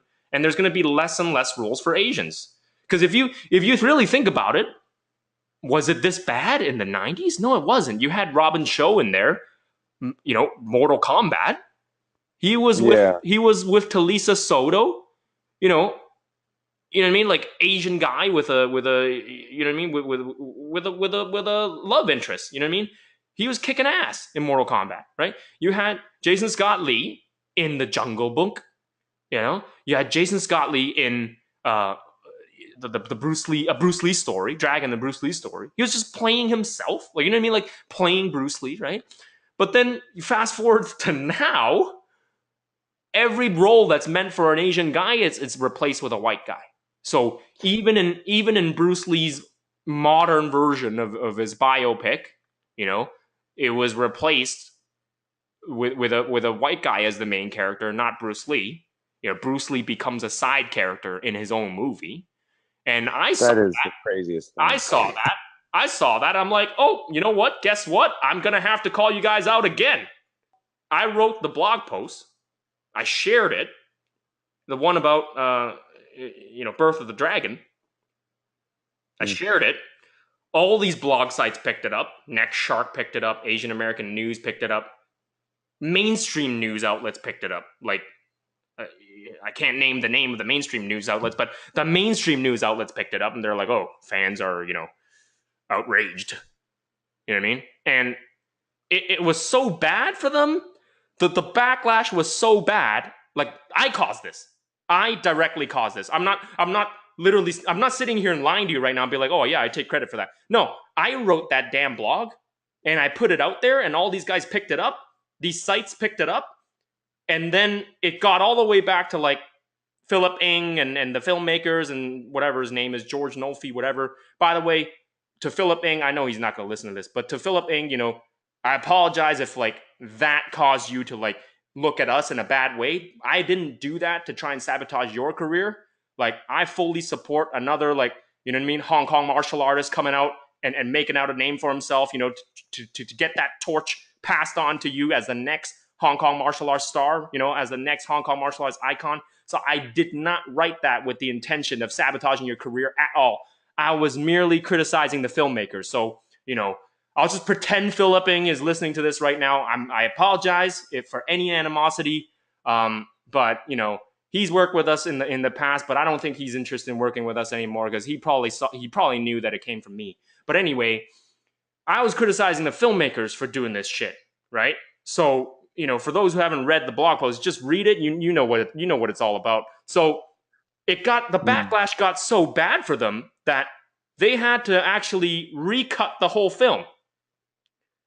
They recut the whole film because I posted a blog post. They re-edited the whole thing, and now they cut down scenes with like the white guy in it. They cut away like the love scene where like the white guy is in there kissing a Chinese girl or something like that. Some random shit that they put in there just to make it seem like it's this guy's story, which makes no sense because Bruce Lee's the star, right? They didn't even have Bruce Lee's wife in there in the movie, right? It's like weird. That It's like you that to can't me give is him a love wild. interest. Like, hello, you had a white wife. You know what I mean? So anyway, they recut the whole film and they tried to do damage control on it. They invited the journalists to their private screening. They're like, hey, come to my private screening. We're gonna show you the actual movie, and you're gonna understand that it's all good now. Like it's about Bruce Lee. It's not about this Steve McKee character. And they recut the whole film, and now they recut all the trailers and everything like that. So now the movie's about Bruce Lee again. But Mm. why did it need me to chime in for you to do that? Oh, because they underestimated Asians. they underestimate Asians all the time. They're like, okay, these guys, we're going to put some bullshit film together and we're going to try and brainwash people and we're going to try and offend people. And you know what? Asians don't talk up they don't make noise anyway. So we're just going to do this. And then we're And making noise now. We're like, what the fuck are you trying to do? And then now they're scared because they're like, oh shit, like this movie's gonna bomb at the box office when it comes out in the States. So now they're like scrambling together, edited a new film. We're like, no, it's all good, it's all good. It's about Bruce Lee. It's like, it dude, doesn't fly. dude. And I, as an actor, I understand where Philip was probably coming from, because I don't know any Asian male actors that would turn down that part, even because it's It's it's not their his fault. livelihood. It's not his fault. Yeah, Like I just yeah, want to be clear about that right now. I'm not blaming him for it. I'm not condemning him for it. As an actor, like if I were to look at it from an actor's perspective, who the hell, like how the hell would I know they would turn that film into like that, right? They could have yeah. just told me to shoot the scenes that you know what I mean? They could have told me like, hey, shoot all these scenes, blah, blah, blah, blah. And in my head, I'd be like, yo, it's going to be a great film. But I had no idea that they were going to edit it that way, right? Exactly, I'm an exactly. actor. I'm paid to go in there, take the role of a lifetime, and do the best possible job I can do as an actor to kill that role as Bruce Lee. You know what I mean? Which is everybody's idol, right? Why would I turn that role down? No, it's absolutely 100% not Philip Meng's fault. It's the filmmaker's fault. It's the producer's fault. You know those. And You know those. What kind of word can I use to describe them? Slimy ass producers and those slimy ass directors trying to make something out of nothing is what it is. and I feel like, like you said, it's a lot of like the media trying to perpetuate these stereotypes and these social norms. Like you said with your other show, was it Make It Pop? It's It's a kids show, for God's sakes. it's a They're kid trying show to that brainwash the kids. to perpetuate the Horrible. stereotype that these Asian girls have nothing really special about them if it weren't for them doing this K-pop thing. This K-pop thing makes them characters instead of people. So it's not just like a story about three girls. If it was about three Asian girls living their life, that would be kind of cool. And I'd be like, at that point, I'd be like, hey, whatever love interest they decide to have, maybe that at least I understand that. But these Asian girls don't really get a chance unless they're doing something that is something like a K-pop thing, and that to me kind of like irks me, because we're more than just kung fu, we're more than just K-pop, we're more than just sushi, or more than just Panda Express.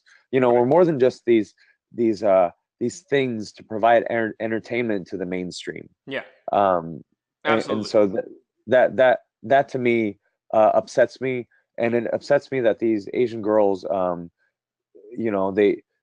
and just like a lot of Asian females in the industry, they seem to be just like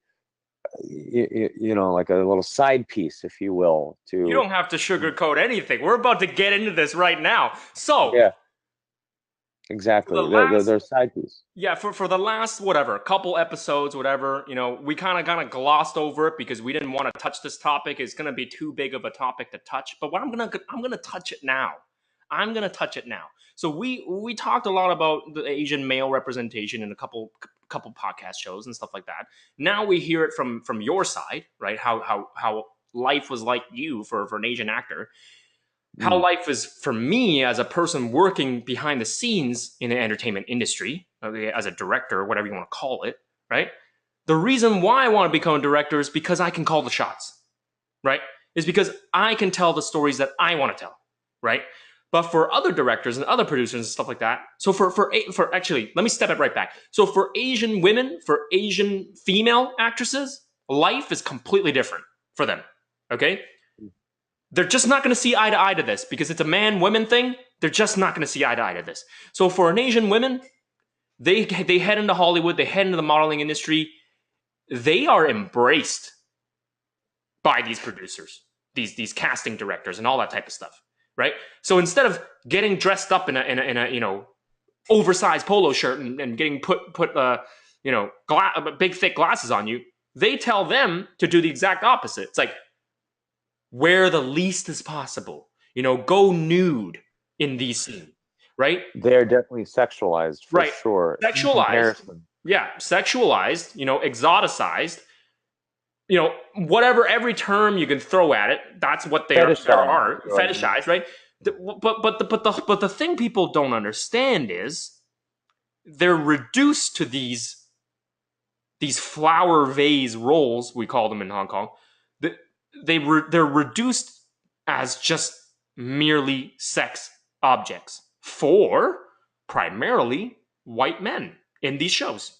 That's what they are. They're just Exactly. sex objects. They're not actually three-dimensional characters. They don't have their own stories. They don't have their own feelings. No, they're usually they come in into a TV episode, they have sex with, whoever that character is, and then they leave after the show. So that's all they're good for in Hollywood. People don't notice these things, but like, seriously, just watch and try and like pick up the pattern next time. All these shows that you watch, all these movies, things like that, it's always the Asian woman comes in, she sleeps with somebody, and then she either gets killed or she's not important to the story. It's not integral to the story. She's just used as an object in some way, shape, or form, right? And Mm, then Asian men that appear in these, Hollywood TV shows and Hollywood whatever movies are treated the exact opposite way. They're useless, right? They're not the hero. They're the nerd. They're the whatever. They're useless and they die. And this is the pattern. It keeps being repeated in these shows, repeated. So and for Asian female actresses, they might not pick up on this pattern because to and them it's like, hey, it's a breakthrough. Like I got on Marvel's Avengers, or not Avengers, but I got on the Marvel whatever Netflix show. You know what I mean? exactly. Chloe Bennett, Chloe Wang, whatever. Those girls, right? It's like, hey, I get to be in a show. You know what I mean? So to them, it's like a win. To them, it's like, hey, I made it in America. Like I'm accepted. But what they're not really realizing is you're only accepted into a very, very predefined, position. You know, Yes. you're When B you're level, C level, D level, an object, right? Maybe two yes. dimensional at best, but you're not the lead actress. You know what I mean? Like you're not the main focal point, No, right? and it's unfortunate because when you're getting praised and when you're getting gigs, you usually don't complain about it. So I could see how it could be hard for an Asian female in the industry to not be up in arms that their roles are 1 to 2 dimensional, and also that their Asian male counterparts aren't getting that same sort of treatment and praise, and instead they're treated as these asexual beings, Mm-hmm. you know and that's unfortunate. That's unfortunate, and I don't have an answer on what would change that, Well, because I have an can you answer. I have an answer for you. It's real simple. So I'm not going to go on like a 3 hour rant about the differences between an Asian male growing up in America and an Asian female growing up in America. But basically, I touched on it. It's two different things. We experience two different things. There's a gender divide, in the community for the people that are aware of it. There's a gender divide. We just don't see things the same way because we don't experience things the same way. Anytime an Asian woman gets an opportunity or where the door is opened, they feel like it's a win. For us, all the doors are closed. We never get that chance. It's a mm, very, very different experience. And I'm just going to leave it at that because it's just way too much to get into. And the solution is, okay, is exactly what I started with when I started this little tangent, is that I never wanted to become an actor because I knew I wasn't in control of my destiny, right? I wanted to mm, be the creator. I want to be the creator. I'm going to create my own show. I'm going to create my own story. I'm going to create my own movie. I'm going to cast the people that I think deserve to be cast in it, not because, I'm biased or not because, I'm discriminating against others. But I mean, like, if the show calls for an Asian person, I'm going to cast an Asian person in there.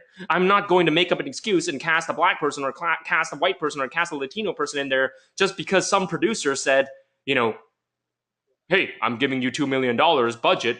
I want my cousin in there, or I want my nephew in there, or some shit like that. No, you got to become the creator. So if you look at, black people, you look at the black entertainment industry, how they have risen above that. And I've touched on this in a previous episode already, so I'm not going to touch on it again. But they've created their own shows and they casted their own people in it, and they gained that respect. It's what it is. The ultimate thing is self-respect. It's respect, is what it is. So Hollywood and America don't respect Asians, so they don't give the chance to Asians. They're not going to cast you because they don't respect you. So unless you create your own show, just like Koreans are doing right now, they're huge with the K-dramas and the K-pops and all that stuff right now. Unless they gain that respect, they're like, see, look, here's how we do it, right? And look at the numbers that we're getting. You know what I mean? People want to see us do this stuff. They're not going to change their minds until we create our own shows and we champion that cause. It's no use being the beggar, because beggars, you can't choose. So you can't beg for mercy. You can't beg for somebody to empower you. They're not going to do that. You need to go and empower yourself and be like, I'm the owner. I'm the director. I'm self-funded. You can't tell me anything. You know what I mean? You can't tell me not to cast the person that I like, that I want to see in this role. You can't, because I'm the guy that calls the shots. End of story. So what Asians need to do, the Asian community needs to do, is stop being self-hating, is what it is. Have some self-respect. That's really ultimately what goes into it. And that is one big gigantic circle that ties around back to Dynasty. Okay? Why did I create Dynasty? Why did I make this brand? Well, it's to spread that culture, but also teach people to have self-respect, not just to teach Asians to have self-respect, but also to teach other non-Asians to also respect Asian culture as well. That you guys can enjoy it too. You know what I mean? We can all enjoy it. We can all share it. You know what I mean? But do it in a respectful way is what it is. And that's ultimately what it is. That's it. And for a lot of Asians out there who, grew up in the West, who are maybe not necessarily, in touch with their roots and stuff like that, that's kind of where the bridge is. Dynasty is kind of that bridge as well. It's for those people too, to be like, man, I learned more about my own culture. Like, I learned more about my own history. You know what I mean? And you get to feel proud of that. You get to feel proud of that because you have to realize thousands of years ago, Asians already existed and Asians accomplished a lot of these things. It's just, you guys have not learned about it because it's not taught in the American education system. So you guys don't feel that much connection with yourself. You know what I mean? So you don't have that pride.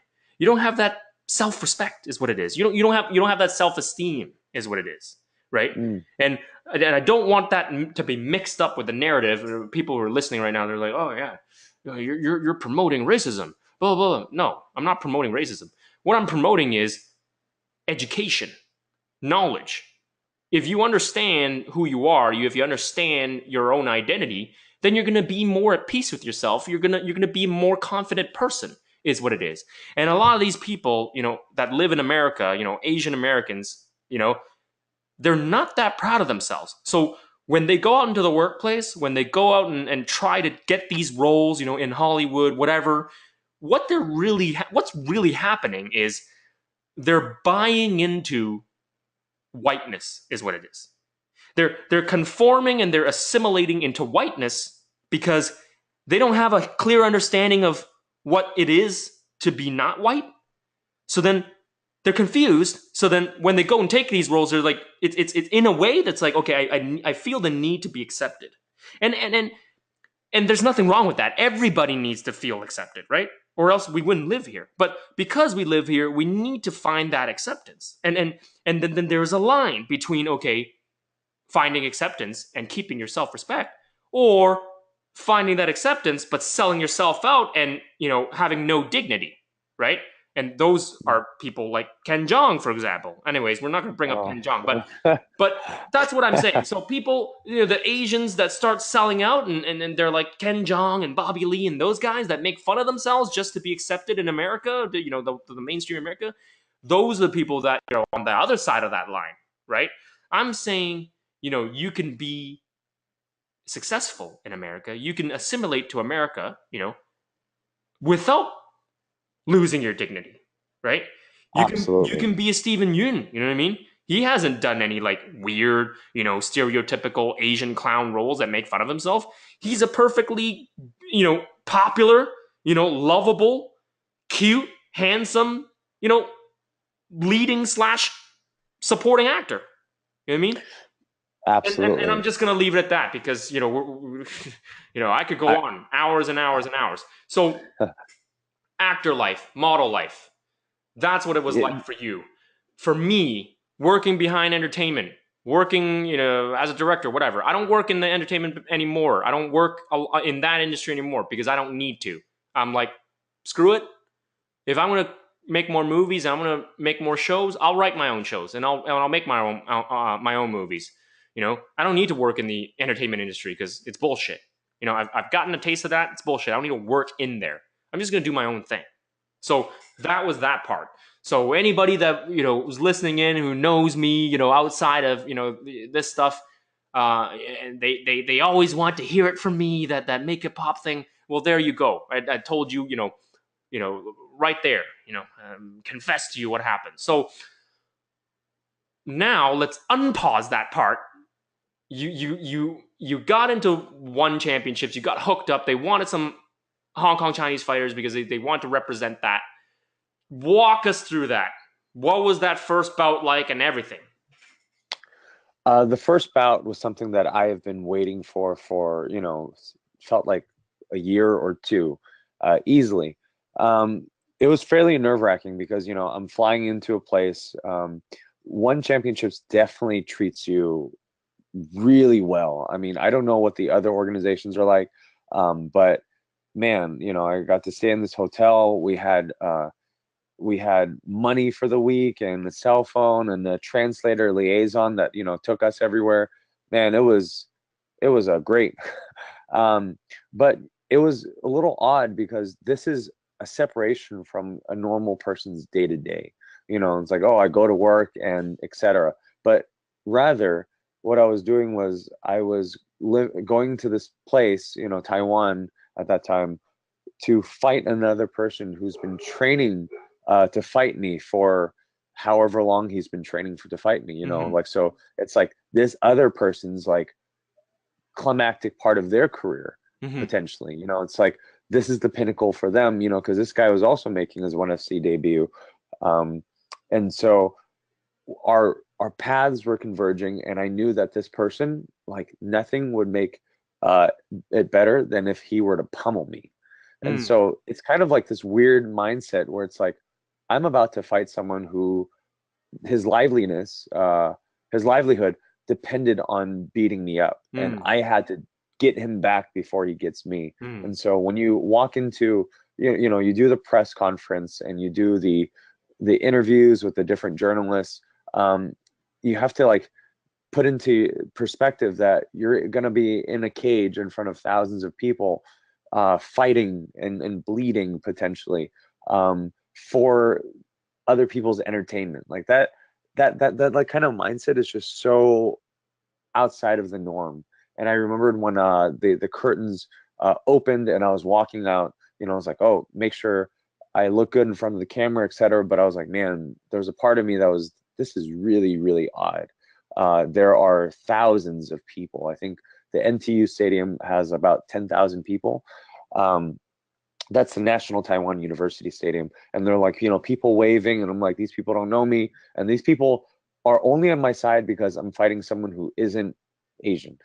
um, and, so I was kind of like the crowd favorite that day.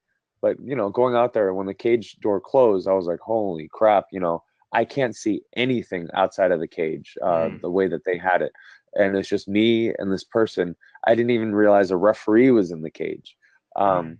So it is pretty nerve wracking. But I told myself, hey, I trained really, really hard. There were a lot of nights where I would sacrifice, going out with friends. I remember New Year's Eve, or New Year's Day, technically, after the countdown, I was running hill sprints while everyone else was getting drunk. I would do my sprints in the storm. And I'm like, this guy doesn't know about that story. And, he's about to taste what I've been doing. Mm-hmm. So, putting that into perspective, I was able to have this mindset where I was like, I'm probably going to take it to this guy.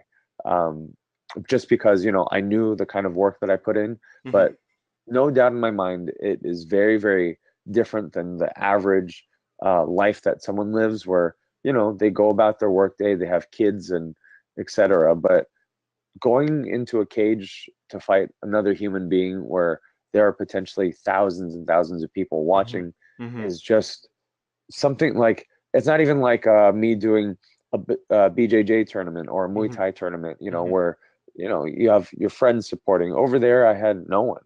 Mm-hmm. Um, Luckily for me, I connected with another Dynasty person, thanks to you, who is now apparently fighting for a championship next week or in 2 weeks. Kai, Right. first time meeting Kai in Taiwan, Mm-hmm. so it was nice to have someone else. But when I went out there, it was the expectation that it was just going to be me Mm. and my buddy from when we were 14, Mm. going out to going out to Taiwan to fight some guy that we've never met before in Mm-hmm. an organization that has these fights internationally. It was a very bizarre time in my life. Given the amount of stuff I've done before, this was definitely like up there when it came to like differentness. Mm-hmm. Mm-hmm. And yeah, I mean, thousands of people in the crowd, definitely a different experience and a different, different kind of pressure, right? So, but I mean, you got it done, right? You did your thing, you got it done, and he was, you got him out of there. I would say not without too much trouble. But I personally feel like when they shine the lights on you and you can't see the crowd, which is what happened in my MMA fight, I personally find that a good thing because I can't see the crowd anyways. So it's like the spotlight's on just me and my opponent. It's like I feel like I'm fighting him one on one, right? Mm. But if they lit the arena differently, if they shone all the lights in the crowd, and then it was just like you could see the whole place, kind of like a normal tournament, like a normal martial arts tournament where you can just see everything. I think that's kind of worse because you see a lot of people in the back and stuff like that. I don't know if you ever like wondered about that, but I don't know. That was just kind of like my take on it. Yeah, no, I I can see that too. There would definitely be added pressure of seeing that there are other people there. I think for me, it was just like, man, I feel so alone. Like I'm in this like foreign country where, I don't speak Mandarin. Mm-hmm. And I know some words here and there, like ni hao, Mm-hmm. that's about it. So me being in a foreign country where I didn't know anyone, and it was just all dark, me and guy in front of me, Right. just I've never felt so alone in my life. I couldn't hear my coach. Right. Um, but So I you but felt I knew. more you felt that it was scarier than if say like the fight was like I don't know in San Francisco or something. Like would you feel better if you had more people there, or would the pressure be on more? I think having more people there would probably have empowered me a little bit more. Mm-hmm. Just because I want to know that, I'm I, I'm supported by like a team. Mm-hmm. Yeah, I think it was like the first fight thing, and it Mm-hmm. was a first fight being so far away from home was a little weird for me. Like I hadn't been in a cage before, like that. Actually, no, I have been in a cage before, but lit very, very differently, where I was able to see everyone that I knew. Mm-hmm. So I did some amateur pancration matches where there was one of them where I was like a main event fighting someone else, and Mm-hmm. I had friends there. I had friends where I could actually see them holding a video camera. Mm-hmm. You know, Mm-hmm. so it's a very, very different feel when you don't know that, and you have these big, big, giant cameras like pointed at you, Mm-hmm. but you have no idea, and you can't even speak with the person in front of you. Mm-hmm. It's a very, very different feeling. Like I couldn't exchange a conversation with anyone. Um, so very, very uh, out of body experience, I would say almost. I Mm-hmm. kind of just had to rely on my training, rely on my experience, and know that I was ready. Like all that was programmed in me to do what I needed to do. Right. And so just for listeners, for fans, so you won that fight. You came back stateside. I think you got hurt. or you got married, right? And then, well, let's jump into that for a little bit. Like, how it seemed to happen so quickly. Was it somebody you dated for a while? Did you know her already? Was it any way? This is, I guess, curiosity for me. Was this the girl that you had like a crazy epic love story with? Was it that one, or is this somebody else? Yes, this was so my wife, Rachel, she was someone that I had dated before when I first got into the modeling industry. So Mm, this was back in 2012, and she basically we met online, and she was my 99% match. mm, And not only like my 99% match, but apparently she was the highest match in the world for mm, me. mm, In the world who used the dating site that we use. mm, So out of about I would say 400,000 users at the time, mm, she was my number one. mm, And so, in a stroke of luck and blessing, we ran into each other before we even connected online, mm. where she was ringing me up at a store. Mm. It's just so crazy. You'd think that this would be a movie where, I just remembered I had seen her profile before, but I didn't. If I had sent the message, she hadn't responded back yet. So basically we didn't really have any connection. And I remember, this woman, peeking out from a long line of people and going, I could take the next person in line.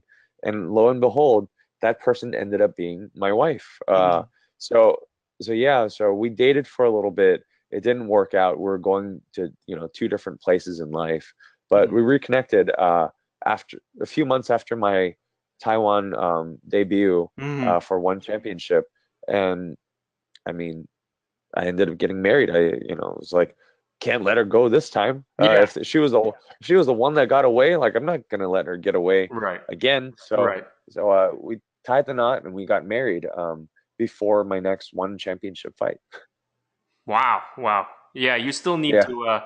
You still need to turn that story into a screenplay or into a novel or whatever. And you slide me the screenplay over, and I'll direct the film. No, but seriously, it was a pretty epic kind of story because I saw your post on Facebook and I was like, wow, that's like a romance film right there. And I like romance films, so like I thought it was a good story, and definitely can be made into a movie.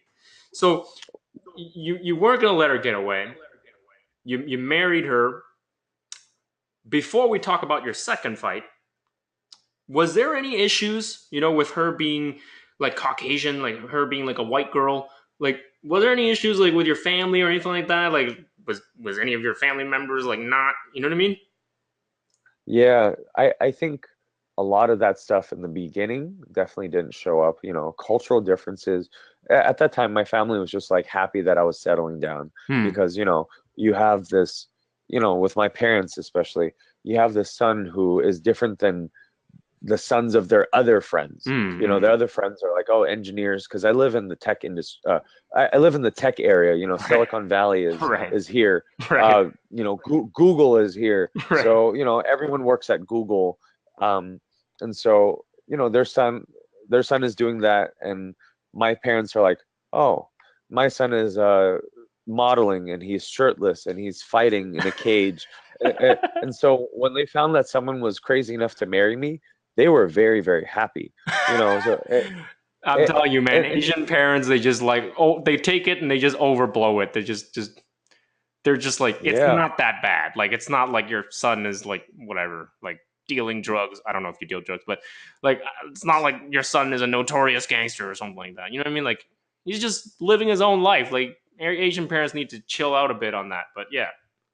yes, exactly. So but when my parents met Rachel, they immediately fell in love. She is such a pleasant human being to be around. Hmm. Um, and she's incredibly sweet. And I'm talking about my wife, obviously, but Hmm. she she has this like light in her that I think is um it's contagious. And Hmm. so when they're like, oh man, you're crazy enough to be with my son, welcome to the family. And that, I think that was basically the gist of what my dad said when Right. he first met her. Right. Um, and luckily she was on board and wasn't weirded out by it. But yeah, so we ended up getting married. But was there any issues on her side? No, I think her parents were just like, my daughter's crazy about this guy and she's into marrying him. So Yeah. hey, sure. I think a lot of the weirdness usually comes from uh, other people, when they go like, "Oh, you have a white wife" or something, or people would stare at us if we were in like different parts of the country. Right. We haven't been to like the southern parts of you know, the United States, but Right. I have been told that, if other people saw us together and like the wrong people saw us together, Yeah. they would actually see it as like a provocation more than just like, oh, it's just a couple. Yeah. For us, it's like, oh, interesting. Why can't she be with, someone who is, of her background? Yeah. Yeah. Um, so Absolutely. it's unfortunate because, there was no I feel like there are times where I feel like I almost am forced to, just not forced to, but feel like I need to explain myself, that there was no white worship here, there was no any of that weird stuff. It Right. was just two people who happened to connect on a dating site where she was my perfect match. Yeah. Uh, Yeah.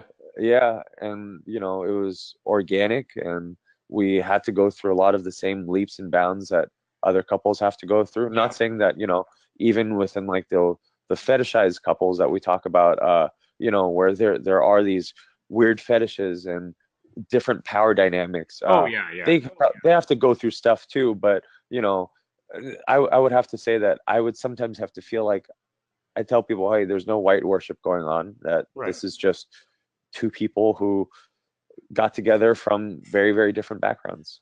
Yeah, no, I mean that's great. That's great that you've able to kind of find the person. You know what I mean? That you're in love with. Obviously, who's your wife now, and then yeah, it's like two people that are genuine in love. Not like you said, not anything weird or under like the wrong kind of like mentality going into it, that type of thing. Which I don't think happens as much with.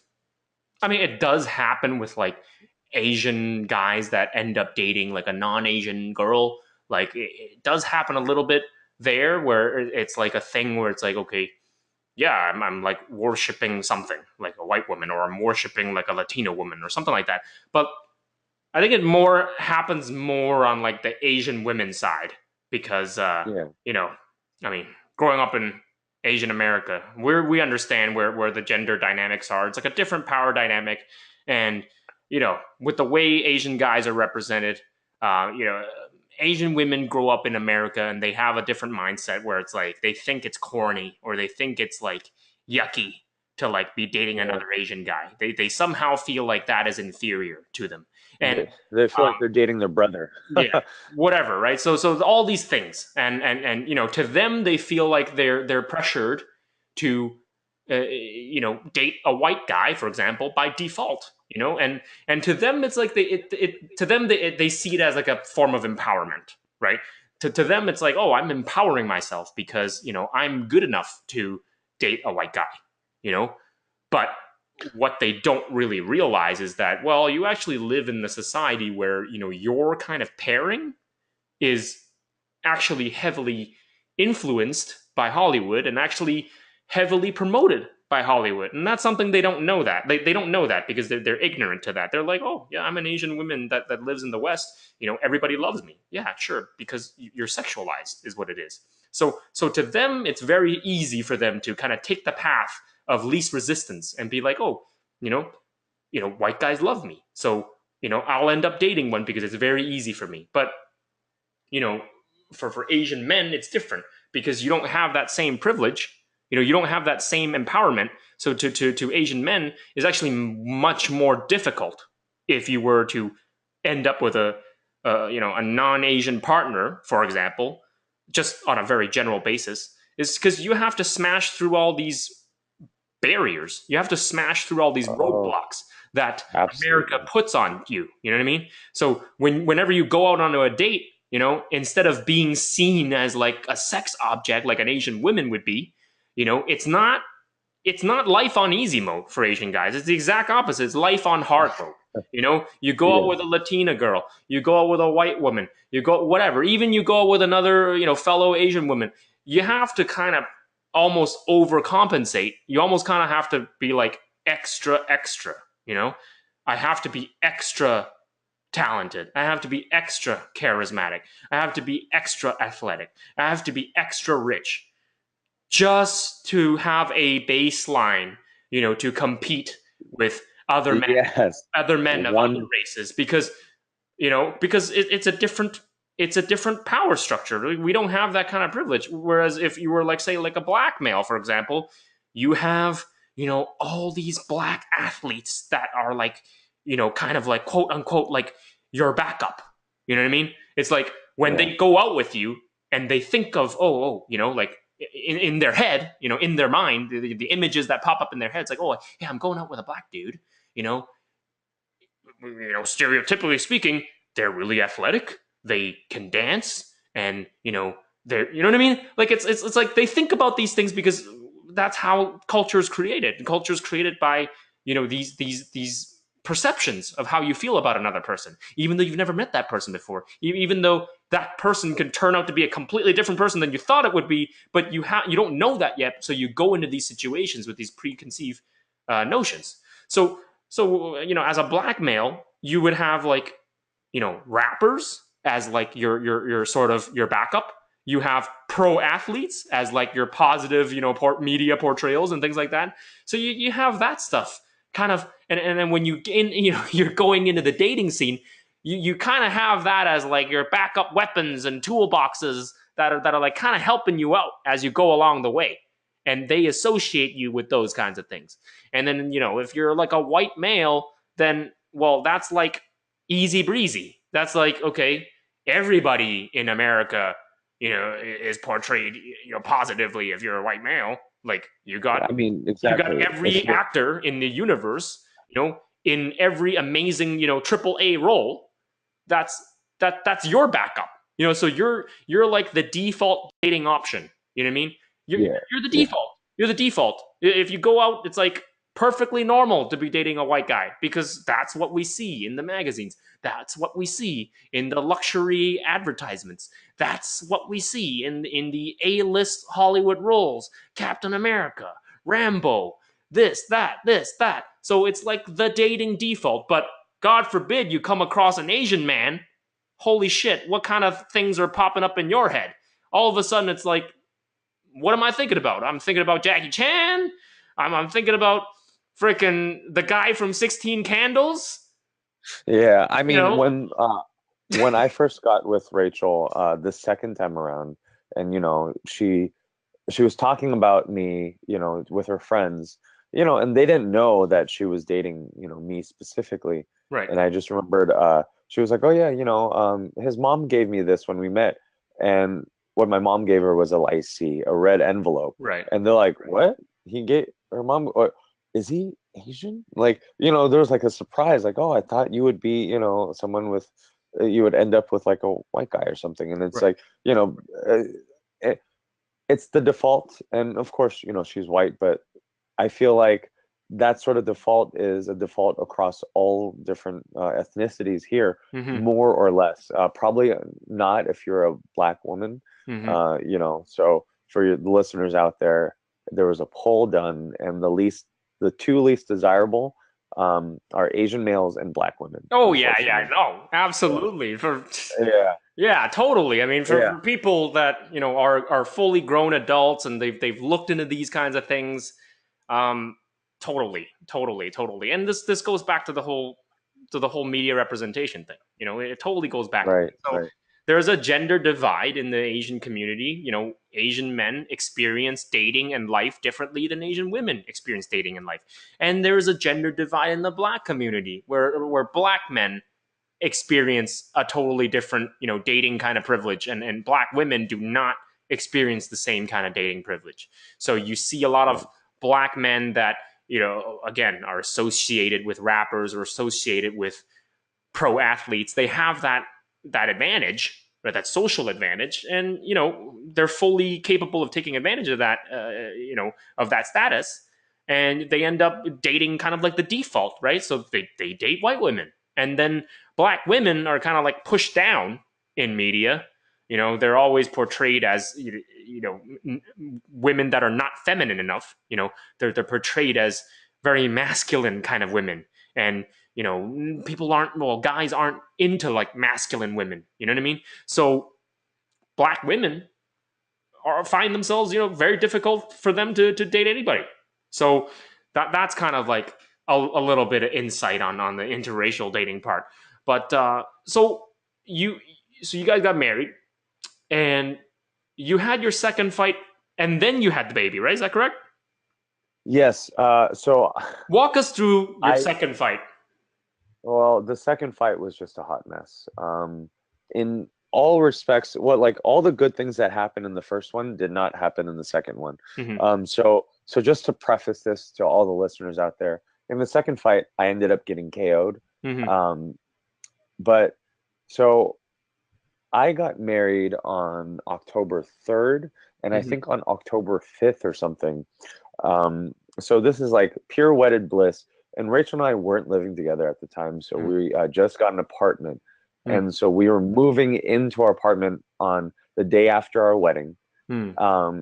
This was when I got a call from Matt Hume, in One Championship to Mm-hmm. fight in Singapore the next month to fight one of their featherweight champions. This guy from China did a four-man tournament, and he Mm-hmm. won with in great fashion. He won, and so they called me to fight this guy. Mm-hmm. Just a day or two after my wedding. Mm-hmm. But I told myself, man, One Championship waited. I beat the first guy fairly easily and quickly. Mm-hmm. Um, and they called me a year and 3 months after to fight. So I was like, I don't know if I'll get like another opportunity again. So I Mm-hmm. better jump on it. Mm-hmm. Even though I didn't like the feeling I was getting because Mm-hmm. this was someone that they were promoting. Um, but I told them I said, well, let me I'm gonna go for a run. So I did my sprints, and I was like, let me tell you afterwards if I'm gonna say yes or not. Mm-hmm. But I went into the sprints thinking, yeah, I'm probably gonna accept it. I Mm-hmm. did my sprints. I ended up throwing up Mm-hmm. because it's like I've been spending all this time with like getting married and everything. Mm-hmm. So I ended up accepting the fight, and so the month from I accepted the fight and I fought 1 month after that, and this was with moving in and getting married all in the mix. And so my days are split up into going to the furniture store and going to the different electronic stores to fill up our apartment, to live and settle into this life together, Mm-hmm. with another human being, uh, all while trying to prepare for a pro fight with one of their prospects. Mm-hmm. um, so a lot of the mindset things that I had before in previous fights, even at the amateur level, I just didn't have it with this one. I didn't have that time to prepare Mm-hmm. because I had a wife to cultivate, and at that time, um, I was unemployed, so I was looking for work too. Mm-hmm. Um, Definitely didn't have the same preparation as I did, but at the same time, when I watched the guy, I was like, I feel like I could still technically, technique wise, overcome him. I could Mm-hmm. still beat him. I Mm-hmm. still feel like I was faster and etc. I was stronger on the ground. Mm-hmm. Um, but when I went over there, the media representation or the media treated me differently. Mm-hmm. They treated me like I was like the guy that came in to lose. Mm-hmm. And I think on some levels I kind of held that too.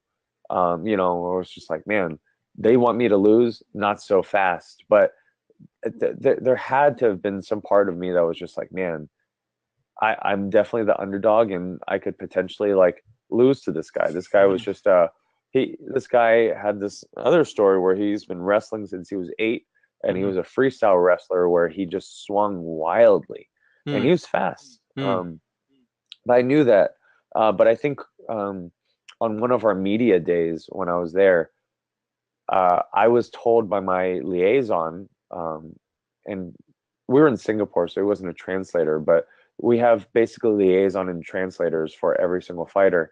Hmm. He was friends with my opponent's liaison and translator, Hmm. and I was basically told that the guy was on roids, uh, uh, that he refused to do any drug testing. Hmm. So, you know, I went into that fight thinking, man, I just got married. I still have a lot of shit to move, and I still need to get a job. And I'm fighting this guy on like who's just hopped up on roids. Hmm. Uh, so you know, I think it just goes to show that like technique isn't always everything. There's a huge mental component that gets underlooked when approaching a fight. You know, you see these Hmm. fighters that like beat other people in practice, or they do well on the lower shows, but like when it comes to like the big show, or when they're faced with like severe adversity, it's like stuff like that that makes a huge difference. And I think that's why Mike Tyson lost to Buster Douglas, and why Buster Douglas had extra energy to beat Buster Douglas. You know, Right. mindset is such a huge part of you know, fighting, where everyone can knock anyone out Hmm. under you know, circumstances. Yeah, and retrospectively looking back, you've learned from this, and you're able to recognize a lot of these things that affected you mentally. But at the time, you still took it because what was it? Because you wanted to fight again? Was it because you wanted the money? Like what? And what about like how come there was such a long wait time between your previous fight? Was it because they never reached out to you, or was it because you never reached out to them? Uh, well, ONE FC definitely has a reputation of not getting their fighters fighting. They have their Singapore crew. Usually, it's the Evolve MMA guys, and you know, we're getting into like dicey territory here, but you know, it's fairly common knowledge that unless that you're a fighter that they're trying to promote, they have a lot of fighters on standby. And you know, Makes sense.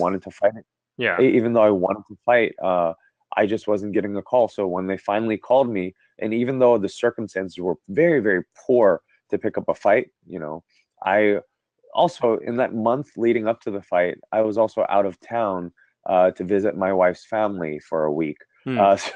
So you know, there's no training then.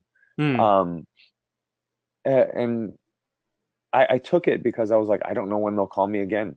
I don't want to Hmm. wait another year. Hmm. So I'll take it. Um, Hmm. and you know, it was just Fair an enough. unfortunate series of events that led to me not being in my best, and me knowing that I wasn't at my best, and fighting a guy who, you know, was ready and I wasn't, unfortunately. So, looking past that, moving forward now, what are your priorities now? What are your goals now? You obviously took another fight, so uh, are you going to continue to still fight while you do your strength conditioning coaching stuff? Is that what the plan is? So now we get into a little dicey territory, because um, now I have a baby girl. I have a daughter who's 6 months old, Mm-hmm. and now I have to look after all of them and think about what's best for them. Mm-hmm. Uh, Several months after losing that fight, I did a jiu-jitsu tournament where I injured my knee horrendously, and it was a very bad knee injury, Mm-hmm. where I would basically say I was crippled for more than half the year. Mm-hmm. Um, Well. uh, and I still went every day to work, you know, did my strength conditioning at work. Mm-hmm. And for listeners out there, I work at Google because my parents, no, I'm just kidding. But I ended up doing the strength conditioning at Google in San Francisco. But I went every single day as if nothing happened because, you know, I have a family to provide for. Mm-hmm. Um, and so, with that in mind, I have some unfinished business in one championship, Mm-hmm. and you know, I think I have to just go fight by fight, and I definitely want to do it again. I've been training, so Mm-hmm. after injuring myself, um, what motivated me so much to like do my rehab and do everything was just like, I was like, man, now even more so, I have unfinished business because when I Hmm. did that BJJ tournament where I injured myself, it Hmm. was the first 5 seconds of the match. Hmm. um, so I just feel like there was just all this like pent up, like I have to do this, this determination that never got to be expressed. Hmm. Um, and hopefully after that, then we'll see what happens. But I definitely have some unfinished business where I want to do a fight where I'm trained and mentally focused and ready. Oh yeah. At the same time, uh, when it comes to career, I probably have to, I'm probably not going to live the life of a professional MMA fighter where, my night and day is spent training, because if I don't get a call from a fight, I still need to put food on the table and, Right. provide shelter. So that's the tough thing about being a fighter is that you see like there was a guy that Conor McGregor first fought. I can't think of his name right now. He was a black guy, but they did a funny version of Cribs at his place, and he Hmm. basically lives with several other people, and he lives in a room separated by a curtain. Mm. And this is a guy who fights in the UFC who fought Conor McGregor. He wasn't just like Oh, some chump. Marcus Brimage. Yes, Marcus Brimage. Hmm. And so Hmm. I'm like watching his life, and I'm like, no disrespect to him, but I was like, Yeah. I can't have that for my wife and daughter. Yeah. Like No, absolutely. You I have to need take care of yourself, right? Just like when I said, man, no disrespect to these guys that are working PA jobs and stuff like that. I can't be a PA for the rest of my life. Like it's not enough money. So it's the same deal. It's totally understandable. absolutely, absolutely. So, I like I said, definitely some unfinished business. I went out, to that fight in Singapore and didn't show my best. And I think even if I lose the next one, that's fine, but I want to show what I have. Um, Hmm. I Hmm. want, I want I want to light the person up with everything I have. I think, Hmm. I think, Bruce Lee put it best. It's martial arts is about honestly expressing yourself. Hmm. And when I'm out there fighting, I want to honestly express myself. Hmm. Um, and I don't think I did. And I'm ready to express myself this time around. So I've been picking up on the training. It's been very very hard with the baby because I'm doing it with being sleep deprived every single night Yeah. for months and months. But there's this fire that got lit inside me when I was injured. Yeah. I would have my crutches and throw it on my crutches and do push-ups, do pull-ups, anything I could, do my cardio with one leg. Hmm. uh, Hmm. but that's the sort of thing that motivated me through, and I think it's the fire inside that definitely helps me with training nowadays. Yeah. No, absolutely. And I'll kind of just give you my response on it, and then we can probably wrap this up. Um, I don't know what do you want to call it, my response, my feedback, or my motivational speech to you. I don't know, whatever it is, but I would say to you that you should try and I know you have to take care of your family. I know you're thinking about those things. You're thinking about those things that are putting you in a not as as of a advantageous spot as maybe some guy that's full training full time or whatever it is.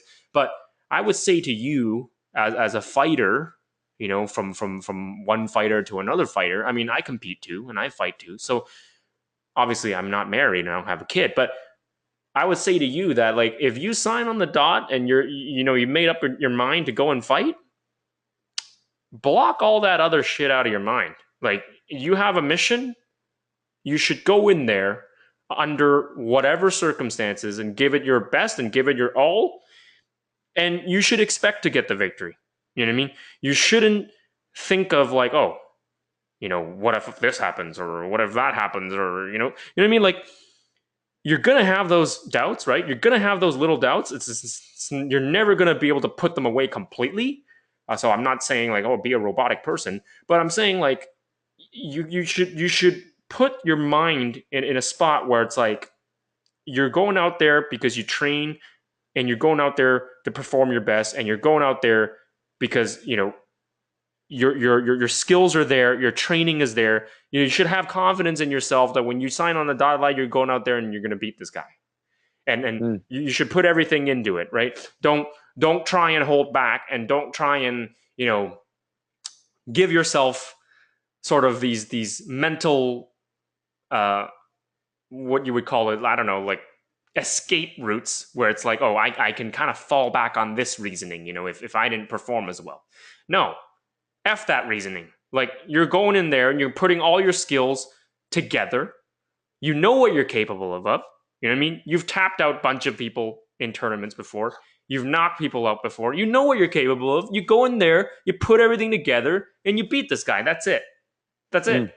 Right? So, again, obviously I'm simplifying it, and I'm not a pro fighter. So, but just to flip it around, like when I was doing my first MMA fight and I was talking to Kai, I mean, I had some of those self-doubts, just like the week before. Like the week before, people don't know this, but like the week before, there was like 2 opponent changes. So the original opponent that I had that was supposed to fight me at 140, he dropped out because he's like, oh, I didn't do my medicals or whatever, some excuse, whatever. He dropped out. And then I'm like, oh crap, who am I supposed to be fighting now? And then they got another guy who said he normally fights at 155. And then he's like, but he'll meet me down for 145. And then all of a sudden, all this doubt started creeping into my head. I'm like, man, I don't train MMA full time. You know what I mean? Like, I go to work and, you know what I mean? Do Dynasty and stuff like that. I don't train MMA full time, man. Like, what am I doing fighting a guy that fights at 155? I know I don't weigh at 155. You know what I mean? I'm like super lean. You know what I mean? I could go down to 140. You know what I mean? I could go down to 139 if I'm like killing myself. And I've done it before, but I'm like, man, I'm fighting a guy that fights at 155. That means he normally walks around at 170 or 180, right? So all these sort of doubts were starting to creep into my head, right? So then I talked to Kai, and then Kai's like, man, like you can't skip this fight. Like, you train you train like 12 weeks for this, right? You train like 3 months for this. You have a healthy camp. Like, you don't know if you're ever going to be healthy. Your camp went great. Who cares if that guy's 155? Like, weight doesn't matter that much. For me, in my head, I think weight matters a lot. But for Kai, weight doesn't matter as much for him. So he was telling me, like, yo, you're explosive. You know what I mean? Like, you're like one of the most explosive guys I've ever trained with. Like, you've been training with all the guys at AST, and they're really high level. You know what I mean? You're training with Sabir, who is like a world champion Sancho, multiple time world Sancho champion, and he's like the number 1 ranked amateur MMA fighter in East Coast. Okay, and you're training with Si Lau, who is a 3-time MMA champion. He's got 3 belts in 3 divisions. Like, you train with these guys, have confidence in yourself. Just take the damn fight and just do it. I'm like, all right, take it. So I took it, ended up, stepping into the weigh-ins, whatever, with my opponent. And my opponent actually was smaller than me. He just wasn't cutting weight very much. He looked like he fought in Si Lau's division. He looked like he fights 125. Anyway, so I was towering over him, and then like at the weigh-ins, I'm like, okay, you know what? Like, why did I even doubt myself? Like, at the weigh-in, I was just like, no, I'm gonna kill this guy. I'm gonna absolutely kill this guy. And that's exactly what happened. So I went in there and just did it. So I know that's different because it's amateur and, you're fighting pro. There's much more on the line, everything like that. The pressure is totally different. But what I'm saying is, I hopefully, like, from what Kai has told you and from what I've told you, you're able to draw a little bit from that and just be mentally ready for it, is what I'm saying. That's all I'm saying. Absolutely. Yeah. Anyways, I'm not trying to tell you how to do your job. I'm just trying to help you out as a friend. No, I get it. That is definitely not going to be the case the next time around. For those listening, and for my Dynasty folks, I won't let you guys down in this next one. The guy will see Nathan Ng. Yeah, man, and it's not like, oh, hey, we're adding this pressure on top of you. Like, we don't live your life, right? We're not going to pretend that we live your life and we know what you're going through. Of course we don't. We don't know that, right? So all I'm saying is, I'm trying to give you some I don't know, extra added inspiration or extra added motivation that you can kind of tap into the next time that, you get into that weigh-in, you get into that media, day, you get into, face to face with your opponent, and then, those doubts start creeping in your mind, you can think about some of the things that we said, and you'd be like, no, I'm good. I'm going to show people, all my skill sets, and not be afraid to go for it. That's really all it is. Not be afraid to go for it. Absolutely. All right. Thank you so much for your time, Nathan. I know you're a Danny, family thank man you now. so much. Yeah. No, thank you so much for taking this time to talk with us. And it was actually a really great episode because we got into so many different things. We got into your life. We got into your acting life, your modeling life. Some of the things that we already touch on, with the purpose of this podcast. We talk about some of the Asian identity issues. We talk about some of the social issues, which is great that we've been able to touch on that for the audience. And we talked about, your MMA life as well, your fight life. And we also talk a little bit about your family. So I thought it was an amazing, opportunity. I thought I had a lot of fun doing this. Hopefully it was worthwhile for you too. Absolutely. Thank you so much again.